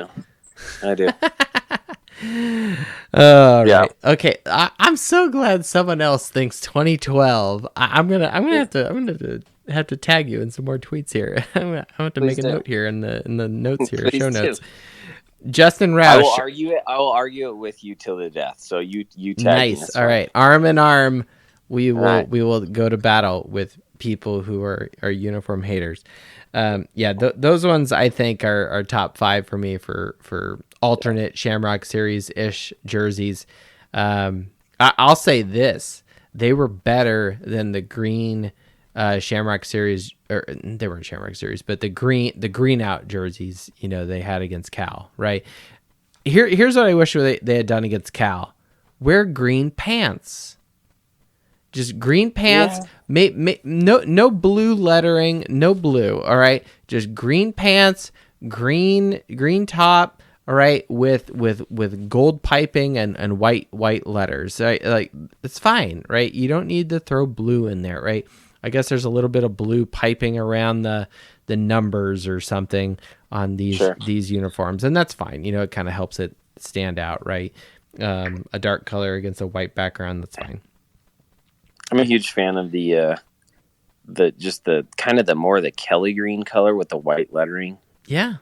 That's kind of my gig with those. But okay, everyone knows that the colors of Notre Dame are blue and gold, right? And then the spirit color of Notre Dame is Kelly green. Now you can use said spirit color on green out or Shamrock Series or whatever, but what you don't do is mix all 3 colors together. You pick 2, and it's usually not blue and green, because that's like some weird crazy psychedelic shit that Oregon tries to do, and it doesn't work. But it's okay, they have a new uniform every week and they're owned by Nike, and that's fine, respect. But what you can do is take the gold with the white, gold with the green, white with the green, or the gold with the blue, right? You don't ever mix blue and green together. If you put all 3 together, it's like, a little kid coloring, and it doesn't end up well. I got a 5-year-old, so I can agree with you on that one. Okay, cool. Sweet. All right, enough about fashion here. People are turning us off. So you will not be at the game. You're living vicariously through those people. So Twitter shout out to the people who are going to the game. Jason at IrishJTL, at JL Gallagher 3, Jimmy at Johnny W Boxing, Johnny at Adam_Dowling1, Adam, and at Dos Leprechauns. The only people I know. And Justin Roush, you know some people who are going to Vegas. I have a cousin who's going to the game, who's also a student. Won't mention him tonight yet, but he is a senior at Notre Dame, and him and some friends are going to the game in Vegas. So if you were a senior in college at Notre Dame and you're going out with a bang, I can't think of anything better than going to Vegas, cheering for your team, your last year, your last hoorah before you graduate. So, but Justin, what's your thought of this game? Any thoughts? I think you guys pretty much knocked it all out in the last hour. I think if I had anything to say that kind of stuck with me with what you guys were talking about was, I think it's not so much Braden Lindsay not being able to stretch the field the way we kind of expected and hope he would. I think it's been more of a drawback with the dude under center for the last 4 years, whether it's been Book or now with Pine. I just think we have more of a quarterback issue than anything. I think that's what's held us back from winning some of the bigger games during the Kelly years. You're referring to like elite quarterback talent, right? Correct. Yeah. And I've never felt like we've had that guy since really maybe Brady Quinn, that we could really stretch it and could make every throw. And I don't know what happened to him in the NFL, but in college it was Malik Zaire and also Deshaun Kaiser had some of the tools in the toolbox to get it done, and especially Kaiser. But Kaiser threw a pretty deep ball. That's a good point. Will Fuller ate that up. It's just like, man, Kelly fucked it up in 2016. I don't want to talk about 2016, but we'll go to a really dark place. And So, anyways, I think that I think it's going to be key to run the football, like we talked about, 54% of the time. Establish that part. But even though I don't believe we have a guy that, or have had a guy that can stretch it, we still have to take those moments where it's like, okay, it's time to take a shot. Let's not just stick with this, we're going to run the football thing. And me being a Denver guy, you were talking about a Shamrock series here, I'd die. That would be great. I'm a Denver guy. I see Armando. Hey, you know, the let the people be heard, right? That's so right. Any of our Denver, Colorado, Mountain Time Zone people, you live in Wyoming, Montana, whatever, okay, send your messages to Notre Dame. They listen, okay, and get a Shamrock series in Mile High Stadium. I mean, where else are we going to go, right? Please. What are we going to go? And Seattle? Please make it against CU. Oh, my God. I would just die. I'd be so happy. Against who? I'm sorry? CU. Colorado. Colorado? Okay.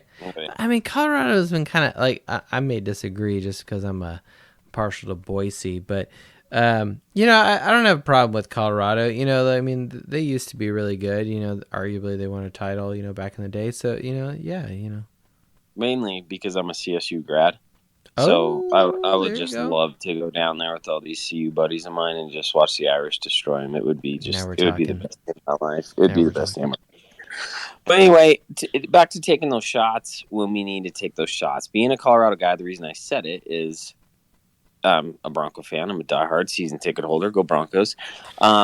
Mike Shanahan was the king of taking the shot at the right time. You get that turnover at the 40.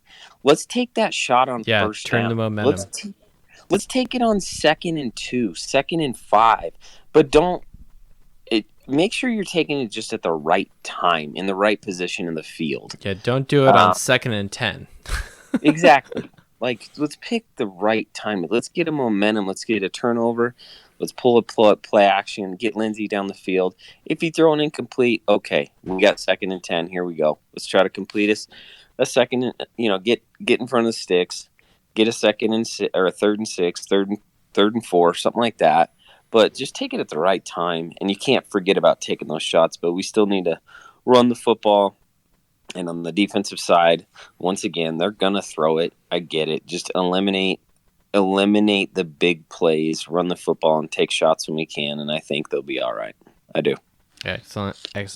No, it's hard to disagree, hard to argue with that. That Notre Dame has been doing a good job with, I think, balancing the attack, and I was very encouraged in North Carolina game with Reese's ability to focus on his strengths as the offensive coordinator and look at the run. We don't really have a toast this week because nothing's really happened other than Notre Dame, Jack Swarbrick administration people, I guess, having a game in Vegas. A game in Vegas is dope, and what a great way to generate cash, right? In the place that cash is everywhere. So if you're going to the game, if you're going to Vegas, you live in Vegas, we need a Fighting Irish Faithful street team, which is probably me if I was going. I need to print business cards and just stand on a street corner on the corner of Las Vegas Boulevard and Tropicana and just like hand them out in front of the Excalibur or whatever. But you know what I'm saying? Like, look, Reese, I think, did I don't want to say a complete 180, but definitely it made sense, right? It made sense in North Carolina. And It has to make sense this week.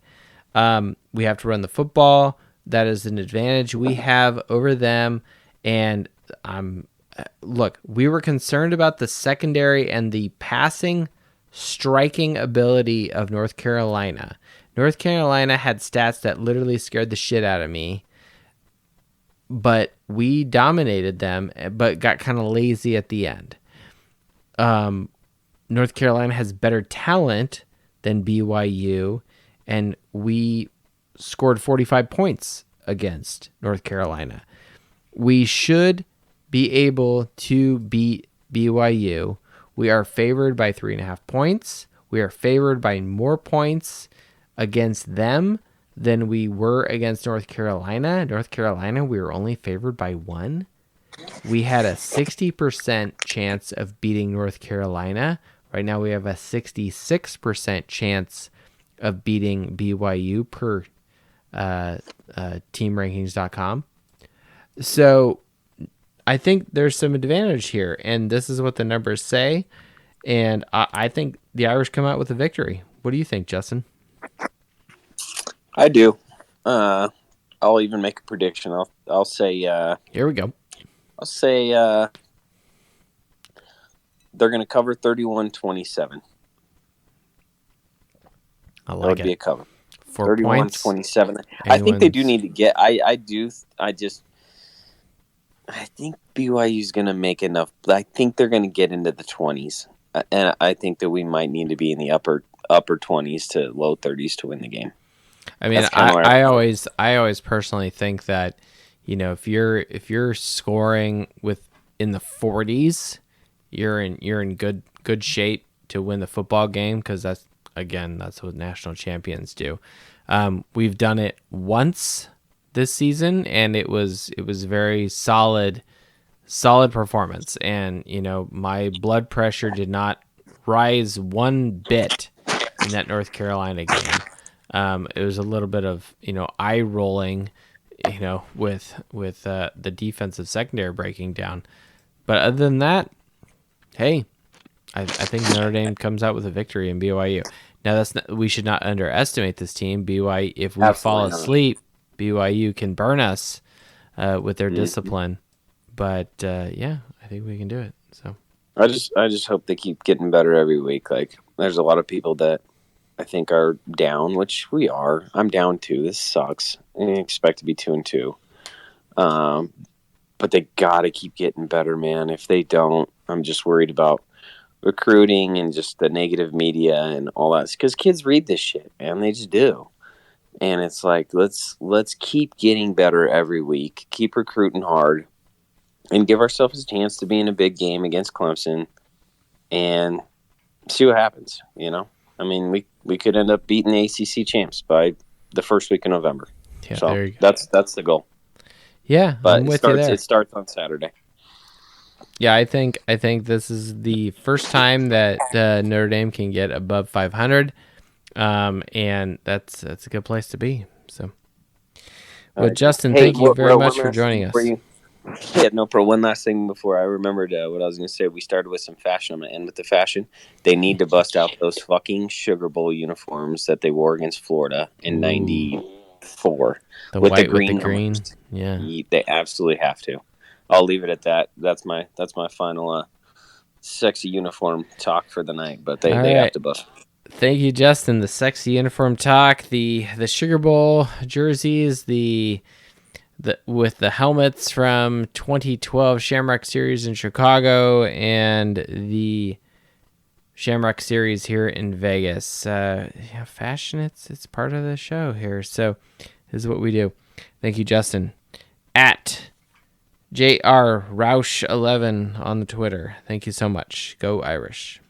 And you even said my last name correctly. I dig that. You get extra bonus. Well, it's because I screwed it up, I think, the first time you were on the show. So you got it. Yep, it's Roush. Thanks, brother. My pleasure. Thank you for joining us.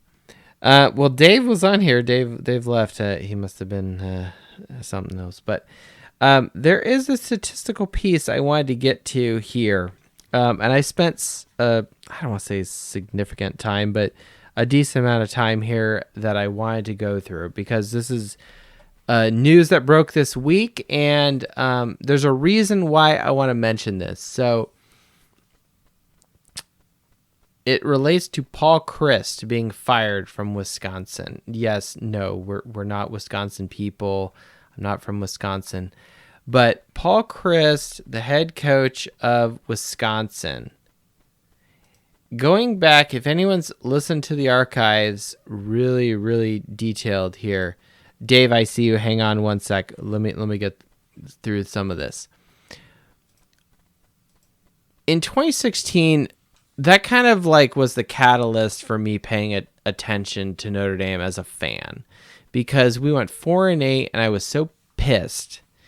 And I kind of came to the realization in the NC State game that we need to fire Kelly. Hence why we give him crap now. But I went through and kind of started, this is where I started creating this spreadsheet, this file that I do. And it synthesizes out of how coaches were performing and how they were doing relative to their talent. And then furthermore, what was the outcome? What was their were they winning bowl games? Things of that nature. And I went through and ranked coaches in the top 25, and this is probably, 2018, 2019 kind of time frame. Okay.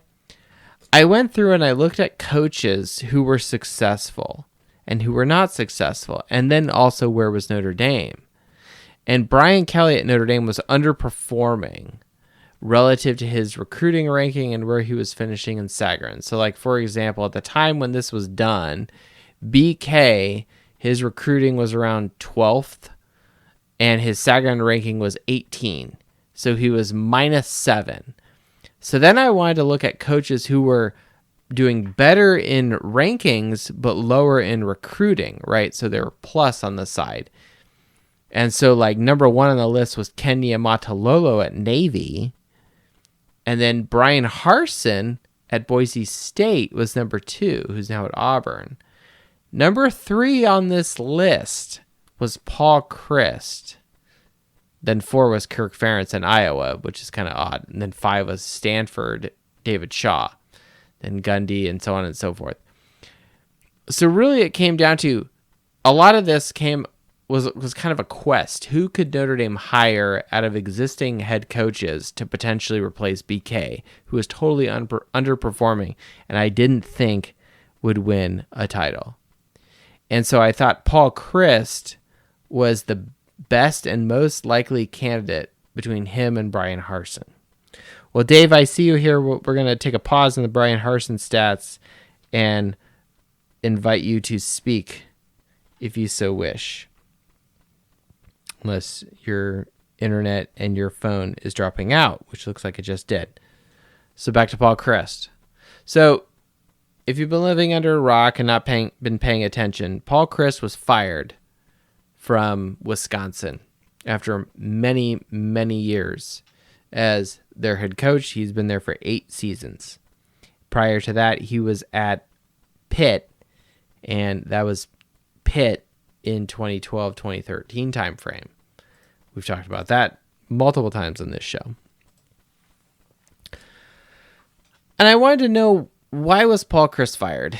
Because this really fascinated me. Someone who historically has been very good, defensively has been very good. People like Kevin Davis and our defensive brethren here, I'd be like, wow, Paul Chryst, defense, really defensive minded, defense wins champions.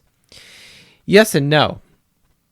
Here's the problem. So Paul Chryst has been there for 8 years, but there's a little bit of a background with him. Yes, he's from Wisconsin. Yes, he's a former player, Here's the thing. Over the summer, the athletic director changed. Barry Alvarez, a former coach, by the way, of Wisconsin, been there for 16 years, and then 18 years as the athletic director. Barry Alvarez departs as athletic director from Wisconsin, followed by now Chris McIntosh, who was hired in July of 2021, who replaced Mr. Barry Alvarez. Now, I don't know any details at all about Chris McIntosh and his relationship with Paul Chryst at Wisconsin. But what's interesting is you have a newer, younger athletic director who comes in and maybe they don't gel, or his expectations are different, or he's trying to take the football program specifically in a different direction and trying to find a guy that's going to push the program in that direction.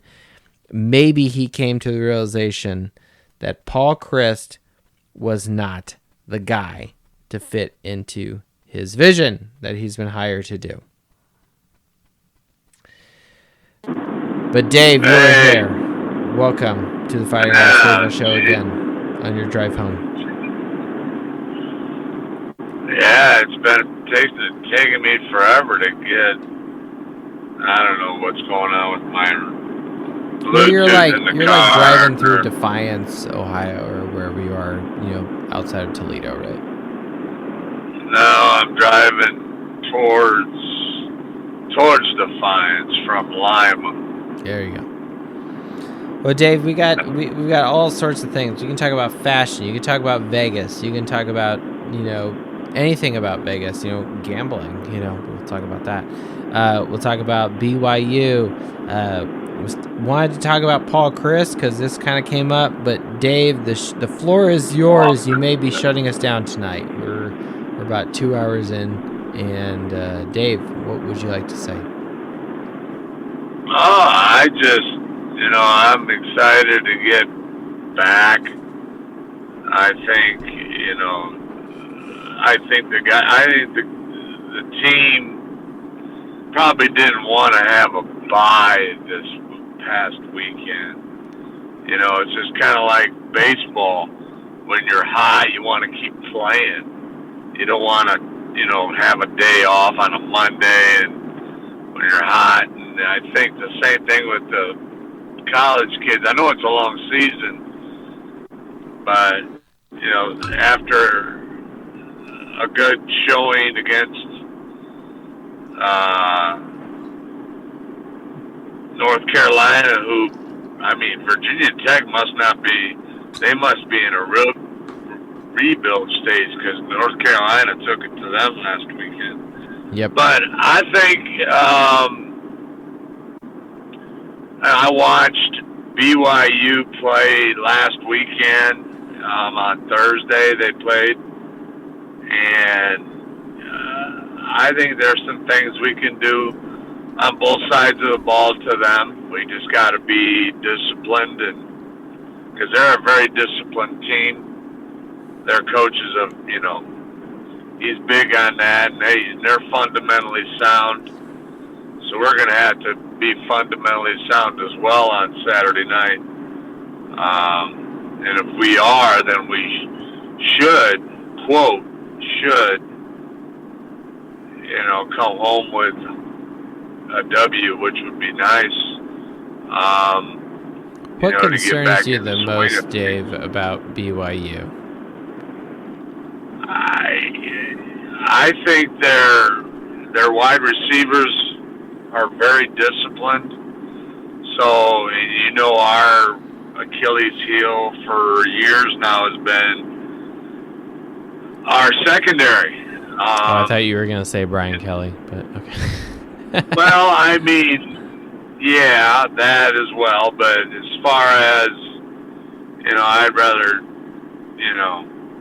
end the BK bullcrap that we got to talk about, and I really don't want to talk about it no more because he's not here. So let's talk about the future, talk about Marcus Freeman and his staff and his team. I could care less about Brian Kelly. He decided he wanted to lead the way he did. I know you do. Oh, I know you do. Believe me, I agree too. But I'm ready for another good showing, because especially with the offense, if the offensive line can, get after it like they did against North Carolina and slowly start coming together, and we get a running game going against BYU, and we run the ball well, and we're successful running the football and throwing some play action passes off the running game. I think we could be fine. I've watched Southern Cal the last 2 weeks, I watched an Oregon State team that should have beat them. Was this like a Clockwork Orange thing where you had to have your eyes like pried open with the eye drops, to watch that team in Southern California? Yeah, I wanted to watch it because I wanted to see. And again, defensively, the defense.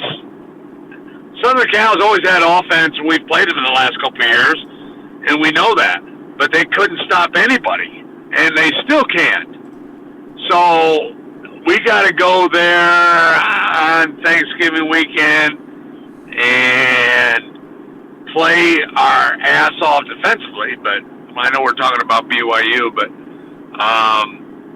yeah, I think if we get it going here Saturday and things go well, then maybe that's a kickstart for us. Little Motley Crew kickstart your heart on everybody's team and get this thing going. Then there's no I can possibly see us as a 10-2 team because I think we can beat. I mean, I've watched Clemson the last couple of weeks. And I'm like, okay, Wake Forest should have beat them. And I watched them against North Carolina State this past weekend, and they should have beat them. So, and we got them at home against the same quarterback who was a freshman coming into our house. So, hopefully, we can, I know that they've lost one of their best defensive line players, the Breeze kid. I know he lost his sister. And I feel sorry for him. He loses his baby sister, but, he was the anchor of that defensive line, probably the best defensive line in college football. And I didn't see him playing against North Carolina State, so I hope he's okay. I mean, the guy's going to be a hell of an NFL player. No question, bar none. So I guess I'm just getting ahead of myself, but just looking at teams that we're playing coming up, I've been watching, and if we put things together, there's no reason that we can't compete and beat them and beat the teams that we should be beating the way that we should be. Well, I mean, I watched the mediocre Missouri team that should have beat Georgia on Saturday. Yep. I agree 100%. And you were mentioning USC, and, one thing that, as I'm going through the normal stats, I look at turnover margin, and I don't look at margin per game. I look at margin for the season, because that's kind of a watermark of how one team is doing, taking away the football from, the opponent. USC is far and above everybody else. This is crazy. USC is plus 14 turnovers. I think that's number one in the nation. 5 weeks that's like 3 a game almost. And they haven't just played like shitty West Coast teams. There's been some Pac-12 teams in there. USC is plus 14. The next closest couple teams are at 9. Yeah. And Kansas State's one of those teams. But 9 is not Georgia. It's not Alabama. No. It's not. No, they're not even in it. In Ohio State, Duke is they're not even in it. And don't get me wrong, like turnover margin is not the be all and end all of the stats. I mean, Dave, you're in manufacturing, so you'll appreciate this. You talk about Pareto of your most important, the significant few, right? If we go through the statistics and the numbers and the data, turnover margin is not the most important stat. It's number 12 on the list, right? So when we get to USC later in the season, we'll see where they are and where relative we are, but most likely they're going to still be pretty high. I'm more interested in total touchdowns, passing touchdowns, scoring defense, scoring offense, etc. Because, heck, why? That's what national champions do, and that's what we need to model ourselves after. So, well, Dave, this game's in Vegas. Guys that are listening, okay. Oh no, I was just gonna ask this game in Vegas. You think that's pro? That's con? Is it cool? Is it lame? What's your thought? I think it's great. I can't wait to see these uniforms that they're going to be sporting at this game. I know it's a home game for us, and I like this all white thing there in white and gold that they're doing. I think it's kind of cool. I think it looks good. Yeah, it looks cool. Yeah, I think it's pretty sweet, and I don't know about you guys. I would like to get your intel on this. Would you guys like to see us wear green unis at home the rest of the year? The rest of our home games. Green honestly, jersey. not really, just because I don't like. And I think, if we go back to 77, right? Because I imagine that's kind of what you're alluding to. In 77, right, the way that happened was totally different from anything we've ever seen or these players have ever seen. And it's USC, it's a rival, right? So, Cal, we have zero history with Cal. I mean, we did this green out to kind of, appease the fan base. And that's cool. Don't get me wrong. I embrace the green, and I usually wear green. But to wear green the rest of the season, look, let me put it this way. If the team thinks it's something and the team wants to do it, fine. I'm totally fine with that. I said last year, I think it'd be awesome. I said after the Wisconsin game, go back to last year, the Wisconsin game, and this will tie in nicely with the Paul Chris thing. With Wisconsin game, we came out and beat the shit out of them in the fourth quarter. Our defense decimated them after the Tyree return, right? And I flat out said Notre Dame and the players, they need to make those Shamrock Series away, whatever games in Soldier Field that look kind of like knockoff Bears uniforms, but they need to make those the home quote-unquote uniforms the rest of the season. I said that last year in the podcast. They didn't do it. Look what happened. We didn't. No, that's not why. But I was like, look, you have all this momentum, and something silly and insignificant like that doesn't matter. Yeah. Maybe yes, maybe no.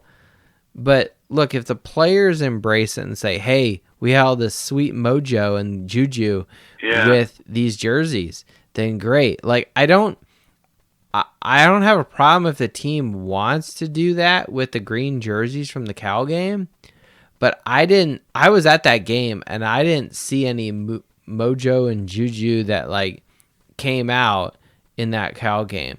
I mean, let's face it, Cal had 3 opportunities to keep their final drive going, a targeting penalty and a fumble that negated a pick six and a scoop and score and an interception. And then they ended up losing because their receiver was on his back in the end zone and failed to catch the ball. And that's not to say that Notre Dame was lucky. That's just what happened in the game, right? Yeah. So I don't see the green jerseys as being special to give us an edge going into for the rest of the season. But I will say this, if we kick ass and take names in the BYU game, maybe there's something to say about these white unis coming back for any away game or even maybe a bowl game. Who knows? The thing is I said this after the Marshall game, and I'm going to repeat it again because I think it needs to be reminded. Everyone's like, oh, look how great we were in North Carolina and look how awesome we were. And, oh, man, Tommy Reese was amazing. And he's finally, Boy Wonder is here. And look, forget everything you know about this team. Forget all your expectations. Forget all your filters that you have. Embrace what is and what is now. Okay, we played a crappy defense in North Carolina. That's not to take anything away from our offense, but that is who North Carolina is. And Notre Dame's secondary needs to step up in this game. What is the strength of our opponent this week? BYU. It's their passing game. Receivers. Yeah, we got to put pressure on their quarterback. It's just their like receivers, and they got some pretty good running backs as well. So yeah, and that's what Jam was talking about earlier, and we got to do that. And Kevin was talking about that too, and so look, Dave, this is back to you here. I mean, we need to. Does Tommy Reese do it on offense and put or a game together like we did against North Carolina? I mean, it's it's a stepping stone. We got to get better every week. That's what we have to do is get better. I mean, we are 1/3 away through this football season already, and then there's no reason why we can't come home with a W if we play like we did against North Carolina. Build on that, and then get ready for the next game. Just take it one at a time and try to get better. Offensive line, try to get a little better. Defensive line, a little better. Backers, secondary, definitely get better every game. Especially some of them young freshmen are seeing a lot of time. Mickey and Morrison, I'd like to see them see more time because they're our future and they're pretty good right now. Yeah, Mickey and Morrison, I'd like to see, a little more of them on Saturday as well. So, yeah, we'll see what happens. Yeah, I think so too. Yeah, and I think it'll be interesting. We always, BYU always brings their A game with us. They're kind of like Navy when we play them. Navy doesn't stop playing us until there's 000s on the scoreboard, and BYU's the same way. So I'm with you. We got to bring our A game, or they'll take us behind the woodshed. So yeah, I mean they're kind of, I don't want to say they're due for a win, but they have not beaten Notre Dame in many years, and so they're not going to roll over and play dead just because it's Notre Dame. Am I still here? Hello. I hear you just fine. All right. Well, Dave, I really appreciate your input tonight and your contributions, your loyal contributions to the Fighting Irish Faithful Show. Thank you, Dave. And go Irish. Well, we are going to close things down, and we were talking about Paul Christ, and Dave kind of led us into that very nicely. I wanted to talk about Paul Christ, not because I'm a Wisconsin apologist, but because I thought this firing mid-season, 4 or 5 games in, was really, really unique. And for the reasons I had previously mentioned, that Paul Christ kind of made my short list as a potential candidate to replace Brian Kelly. And that was based off of how he was doing as a head coach. I mean, his recruiting ranking at the time was 27. Nay, he was 42nd, and he was finishing the year in Sagarin 15th. And so you subtract those two, he was plus 27. At the time, Brian Kelly was minus 7. So Brian Kelly had better recruits with lower Sagarin ranking. And so that's why I thought Paul Christ was a worthy hire. Doing more with less was Paul Christ. Now, what's interesting about that is if I go in the history of Paul Christ, you look at his legacy at Wisconsin. He's been there for 8 seasons, if you include this season, which was only 5 games. But in his first 4 seasons, he won all 4 bowl games, and 2 of those were New Year's Six bowls. In 2015, his first year, he wins the Holiday Bowl. 2016, he wins the Cotton Bowl. And in 2017, he wins the Orange Bowl. 2018 wins the Pinstripe Bowl. Now, in 2019, he loses the Rose Bowl in a very nail-biting game against Oregon, and that was also a game that Jack Cohn was in. So there's a slight Notre Dame connection there. But ever since that Rose Bowl loss, yeah, okay, you won the Duke's Mayo Bowl and the Las Vegas Bowls. Well, let's face it, those are lower-end bowls. And in both of those seasons, in 2020 and 2021, he finished the year 4-3 and 9-4. So the win percentage for Paul Chryst starts in the high 70s, jumps up to 90, and then is in the 60s, 70s, 50s, 60s, right? So if you just look at win percentage, on average, he's 71%. But if you look at the trend, it's not very good. He's in the 60s and the 50s in these last 3 years. Now, I'm not going to go through all the stats, but I did look at the top 9 stats that I look at when I compare Notre Dame to national champion averages. And what's interesting about Paul Chryst is if you compare him to Notre Dame, a team that's recently had a turnover in the head coaching stand, in the head coach, and then go further and compare it to the national champion, it does give the argument that maybe if Wisconsin, their new athletic director, Chris McIntosh, wants to move the program a different way, he looks at what Paul Chryst is doing and says, hey man, you're stale. You're not recruiting better. You really haven't gotten much better over the last 4 years. An entire recruiting cycle of players has gone through our program. And we're not much better off than where we were in 2018, 2019 timeframe. And every program has its cycles, but that's not the where college football is today. That being said, what's interesting about Paul Chryst is consistently and repeatedly, and even better than a national champion, his defensive stats have been very, very good.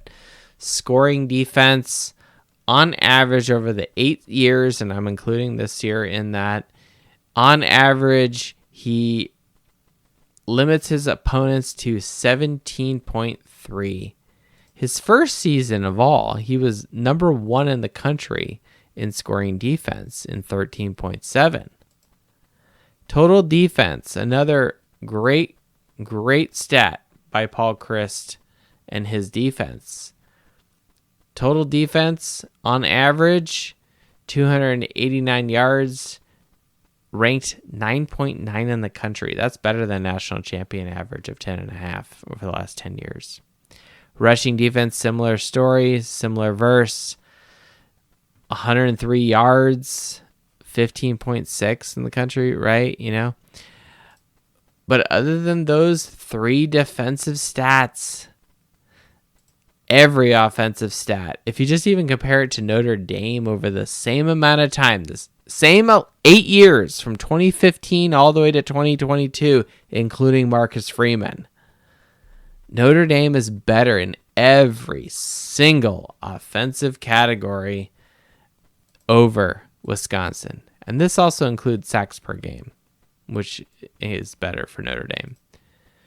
And then if you compare it to national champions, it's not even close. So I can see potentially why Paul Chryst was fired from Wisconsin. Look, man, you've been to Big Ten championship games multiple times, not recently, but multiple times, and you've never won. Grant, Ohio State's been really good. Okay. But you've never won a conference championship in your entire time. Yes, you have a high bowl win record. 6-1 in bowl wins is one of the best in college football for active coaches. Well, formerly active coaches. He's only lost 1 bowl game, and that was a Rose Bowl to fucking Oregon. Okay? A very, very close game. And he's won 2 New Year's Sixes. Back-to-back, mind you, in 2016 and 2017. But other than that 2017 Orange Bowl win over Miami, a team that was totally overrated, despite the fact they beat the shit out of Notre Dame that same year, he hasn't won a bowl game of significance that really makes me feel impressed, right? Pinstripe Bowl, Mayo Bowl, Vegas Bowl, which is funny because we're going to Vegas this weekend. But that's my point. Paul Chryst, look, I think, I'm not saying like the sun has set on this guy. It's not what I'm saying. Do I think he should have been fired? I'm not a Wisconsin fan, so I don't think I can really answer that. But if I look at the numbers to try to understand why potentially he could have been fired, I see that the window is there. And if McIntosh wants his athletic department in Wisconsin football to be in the upper echelon, recruiting better than anyone else, and this, that, and the other. I mean, look, over the 8 years that he was there, Paul Chryst was there, recruiting was the worst it ever was 44th over the 4 years average. The best it ever was most recently in 28. You're still outside the top 25. Okay. National champions, 5.25 on average. Notre Dame, 12.2. So he's still like not even half of what Notre Dame is. And Notre Dame is still doing better. So yes, it's Wisconsin and some of these other things. But look, the best thing that helps recruiting is winning. And if you're not winning big games, if you're not winning conference titles, things of that nature, you're not going to get these players, especially from the Midwest, and to go to Madison and play at Wisconsin and whatnot. So I see that the opportunity, quote unquote, was potentially there for McIntosh to get rid of Paul Chryst midseason. Should he have done it midseason? I don't know the answer to that. But can I make the argument that he should have been fired? Sure. Because my standard of excellence is national champions. If this is the mantra in which I apply Notre Dame, I look at Notre Dame in the litmus test of national champions. If McIntosh either is listening to my podcast or just wants Wisconsin to be a program of excellence, then he's doing the same thing. And if he's comparing Paul Chryst and his legacy to Nick Saban and some of these other guys, maybe that's unfair. I don't know. But if that's what he's doing, yeah, he should be fired. If you're comparing him to other teams in the Big Ten and you're just going to kind of settle for maybe it would have been a Big Ten championship once every 10 years and da-da-da-da, okay, that's a different standard. I think McIntosh has a different standard for what he wants Wisconsin to be. Here's another thing to think about, and this is kind of more TMZ-like, but potentially there's some other shady shit going on with Paul Chryst. Or maybe there's no shady shit. Maybe he's a perfect choir boy. Who knows? I don't know. Maybe he just doesn't gel with the new AD. Maybe they just have fundamental disagreements. Or maybe there's a scandal. I don't know. All I know is Paul Chryst is gone. And if I take an analytical approach to this situation of why he could have been fired, it's because Wisconsin has not had a sexy offense. They haven't put up enough touchdowns. They're scoring offense. They're averaging over 8 years, 29 points a game. 29 points. That's horrendous over 8 years compared to national champions who average 42. You're not competing at that point, right? You're what are you, like 2 touchdowns shy? So that's my point. The offense needs to get better. Wisconsin, maybe they demand better from Paul Chryst. I don't know. Well, not to be all crazy and down about that, we've got one other person who's joined us late, Justin Cates from Arizona. Maybe you are going to the Shamrock Series game. We don't know. But Justin, if you wish to join us, you are invited to speak. We've invited you to shut us down, close us out into the sunset here.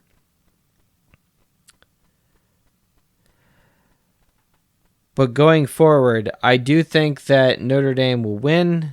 I think we will beat BYU. We've never lost a Shamrock Series game. I think we have good momentum going into this game based off of the results of North Carolina.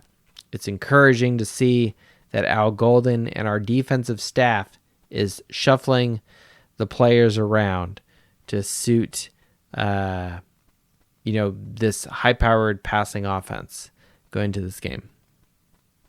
Well, Justin, I see you there. You're gonna bring us home here, Justin Cates. How you doing, man? Hey, it's been a good show. It's after midnight here on the East Coast, so what I feel like it's what do you after think? midnight.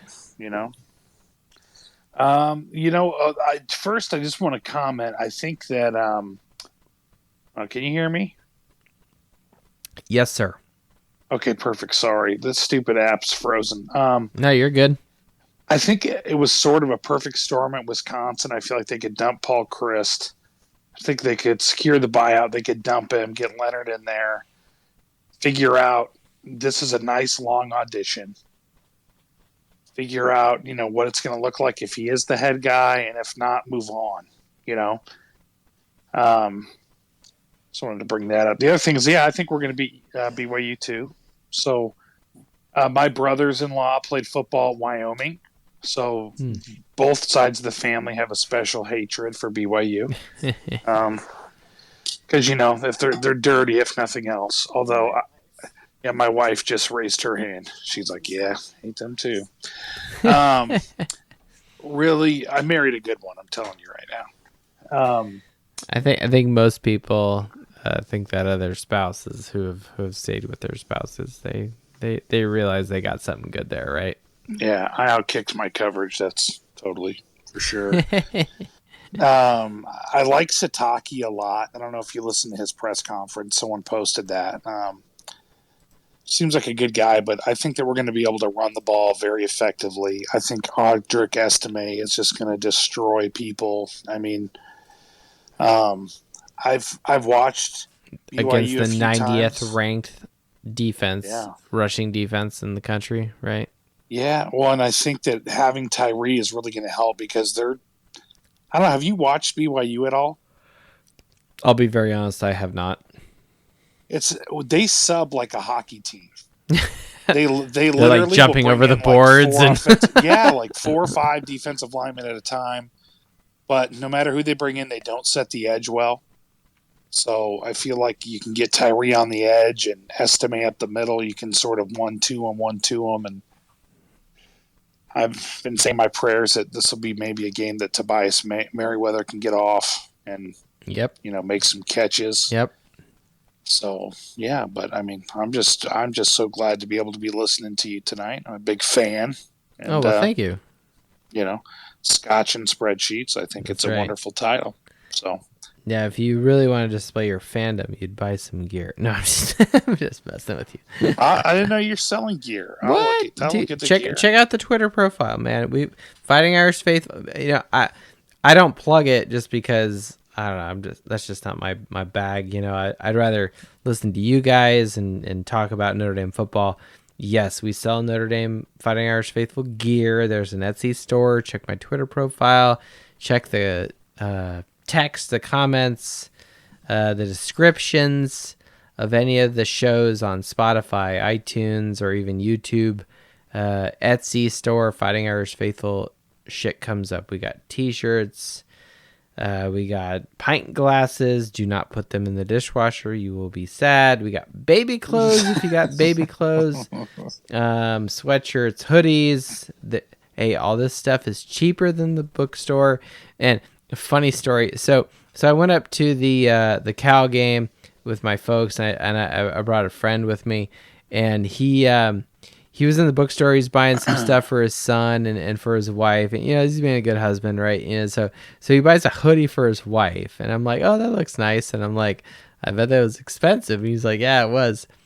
Well, then he sends me a text this week, and he's like, the damn string or the drawstring of the hoodie broke on him, and I felt really bad. But I was like, oh no. We'll say this: Fighting Irish Faithful gear, that doesn't happen. I'm just saying. I'm just throwing it out there. So at least you're gonna pay less for my It's stuff. Durable. Yeah, well, yeah. If you lose It's the string, Gildan, it's only $40. I don't know what it's what Notre Dame's using, but it's not Under Armour, but it's Gildan. It's halfway reliable. I tried to not pick crap. Made in China. It was probably made in Taiwan, but whatever. It's just that my point is this: we've got gear. I try as best as I can with my supplier to pick some good stuff for people if they want it. Right now, I've probably just bought most of the stuff, and that's fine. If other people want to buy Fighting Irish Faithful gear, that's cool. It's out there if you want. While I'm on, do you want me to do like a what's that? You watch it on TV, QVC. Do you want me to do like a QVC ad for you while I'm on here? Sure. Usually you're holding said item, and so you could talk, very objectively. It's radio theater, guys. Okay, so what I'd like, if you're listening, I want everyone to close your eyes, okay, and picture me, a redheaded, gingered beard guy on your TV who's going to talk to you about. Up next is the unisex heavy blend hooded sweatshirt by Gildan, made in Taiwan. Is it made in Taiwan? Does it say that? I don't know. No, it's stylish. You got me off track. It's stylish. I have it upstairs. I got the shirt in front of me here. I'll just take a peek here real quick. No, keep going, QVC. QVC, keep selling this shit. So it's beautiful, scripted Fighting Irish Faithful podcast logo with the microphone, the beautiful golden dome with the clover on it. Guys, this stuff is not going to last long. I'll tell you right now. I have friends of mine who will text me to try to get their hands on this merchandise early. I cannot do it. You got to call now. Get on Etsy. Call now. That's right. Order these sweatshirts. You got to get this done quick, guys. Christmas is coming before you know it. It is the Shamrock Series game. If you would like Yom Kippur gifts, this is Yom the time Kippur. to do it. This is perfect for Yom Kippur. It is perfect for Yom Kippur. I mean, in Atone fact, for your Yom sins Kippur hoodie, and buy Fighting Irish Faithful gear. Actually, okay, not made in wrong continent. Made in Nicaragua. Well, Hecho en Nicaragua. All right, brilliant. When it says hecho, you know it's good. Oh yeah. Like horchata and burritos. Hecho. Talk to me. I have made award-winning salsa. Okay. Well, is this Indiana? You spent time in California, so it's. I was born and raised, legit. my friend. I was going to ask you, where in California were you raised? Los Angeles. Oh, okay. Oh, from Belly of the Beast. Yeah, go Dodgers, even though they lost last night. Sorry, Red Snapper, you were at the game. They lost. Okay. I don't know where Red Snapper is. I sent him a text. I don't know. Is he working? So my co-host has been, I don't want to say he's slacking, but he's been busy. He's had some good life changes going on, and he's getting settled. I'll just put it that way. So I'll give my brother a slight attaboy. But I'm like, look, it's Tuesday. It's Shamrock Series. You know what's happening. Come on, man. What's going on? It's good news. Well, Justin, I really appreciate you jumping on here. Thank you so much for joining the Fighting Irish Faithful show tonight. It is late. We are 2.5 hours plus in to this show, and we're gonna wind it down. Any last thoughts, or if nothing? Yeah, else? I have a last thought. Don't forget your Fighting Irish Faithful gear on Etsy. Going fast, won't be there if you don't hurry. Don't get left behind on this one, guys. Don't get left behind. Brilliant. Methinks you or someone you know has ordered things from QVC or something to that effect. I don't think it's your right to ask me that question. So I have no rights whatsoever here. I'm just a podcast hosting, and I've been drinking some scotch here. Thank you, Justin, for your contribution and for plugging the show and for your hoodie purchase that I imagine you, of course, will be buying. You got it. Well, we are really, really happy everyone has joined us tonight. Thank you, everyone, for joining the Fighting Irish Faithful show. Notre Dame versus BYU. We've kind of hit a bunch of shows, a bunch of topics. I'm really happy that we're at Shamrock Series week and that we are going into the we're finally here. Like this has been expected for a while. Anyone who's going to Vegas, anyone who is putting out significant money to go to Vegas. Vegas is not cheap. It is expensive. And Money is the root of all evil, as Tony Bennett is telling us here. It's time for Notre Dame to go into Vegas, kick ass, take names, beat the Cougars. Go Irish, beat Cougars. Let's end this podcast. Have fun in Vegas. Vegas, baby. Go Irish.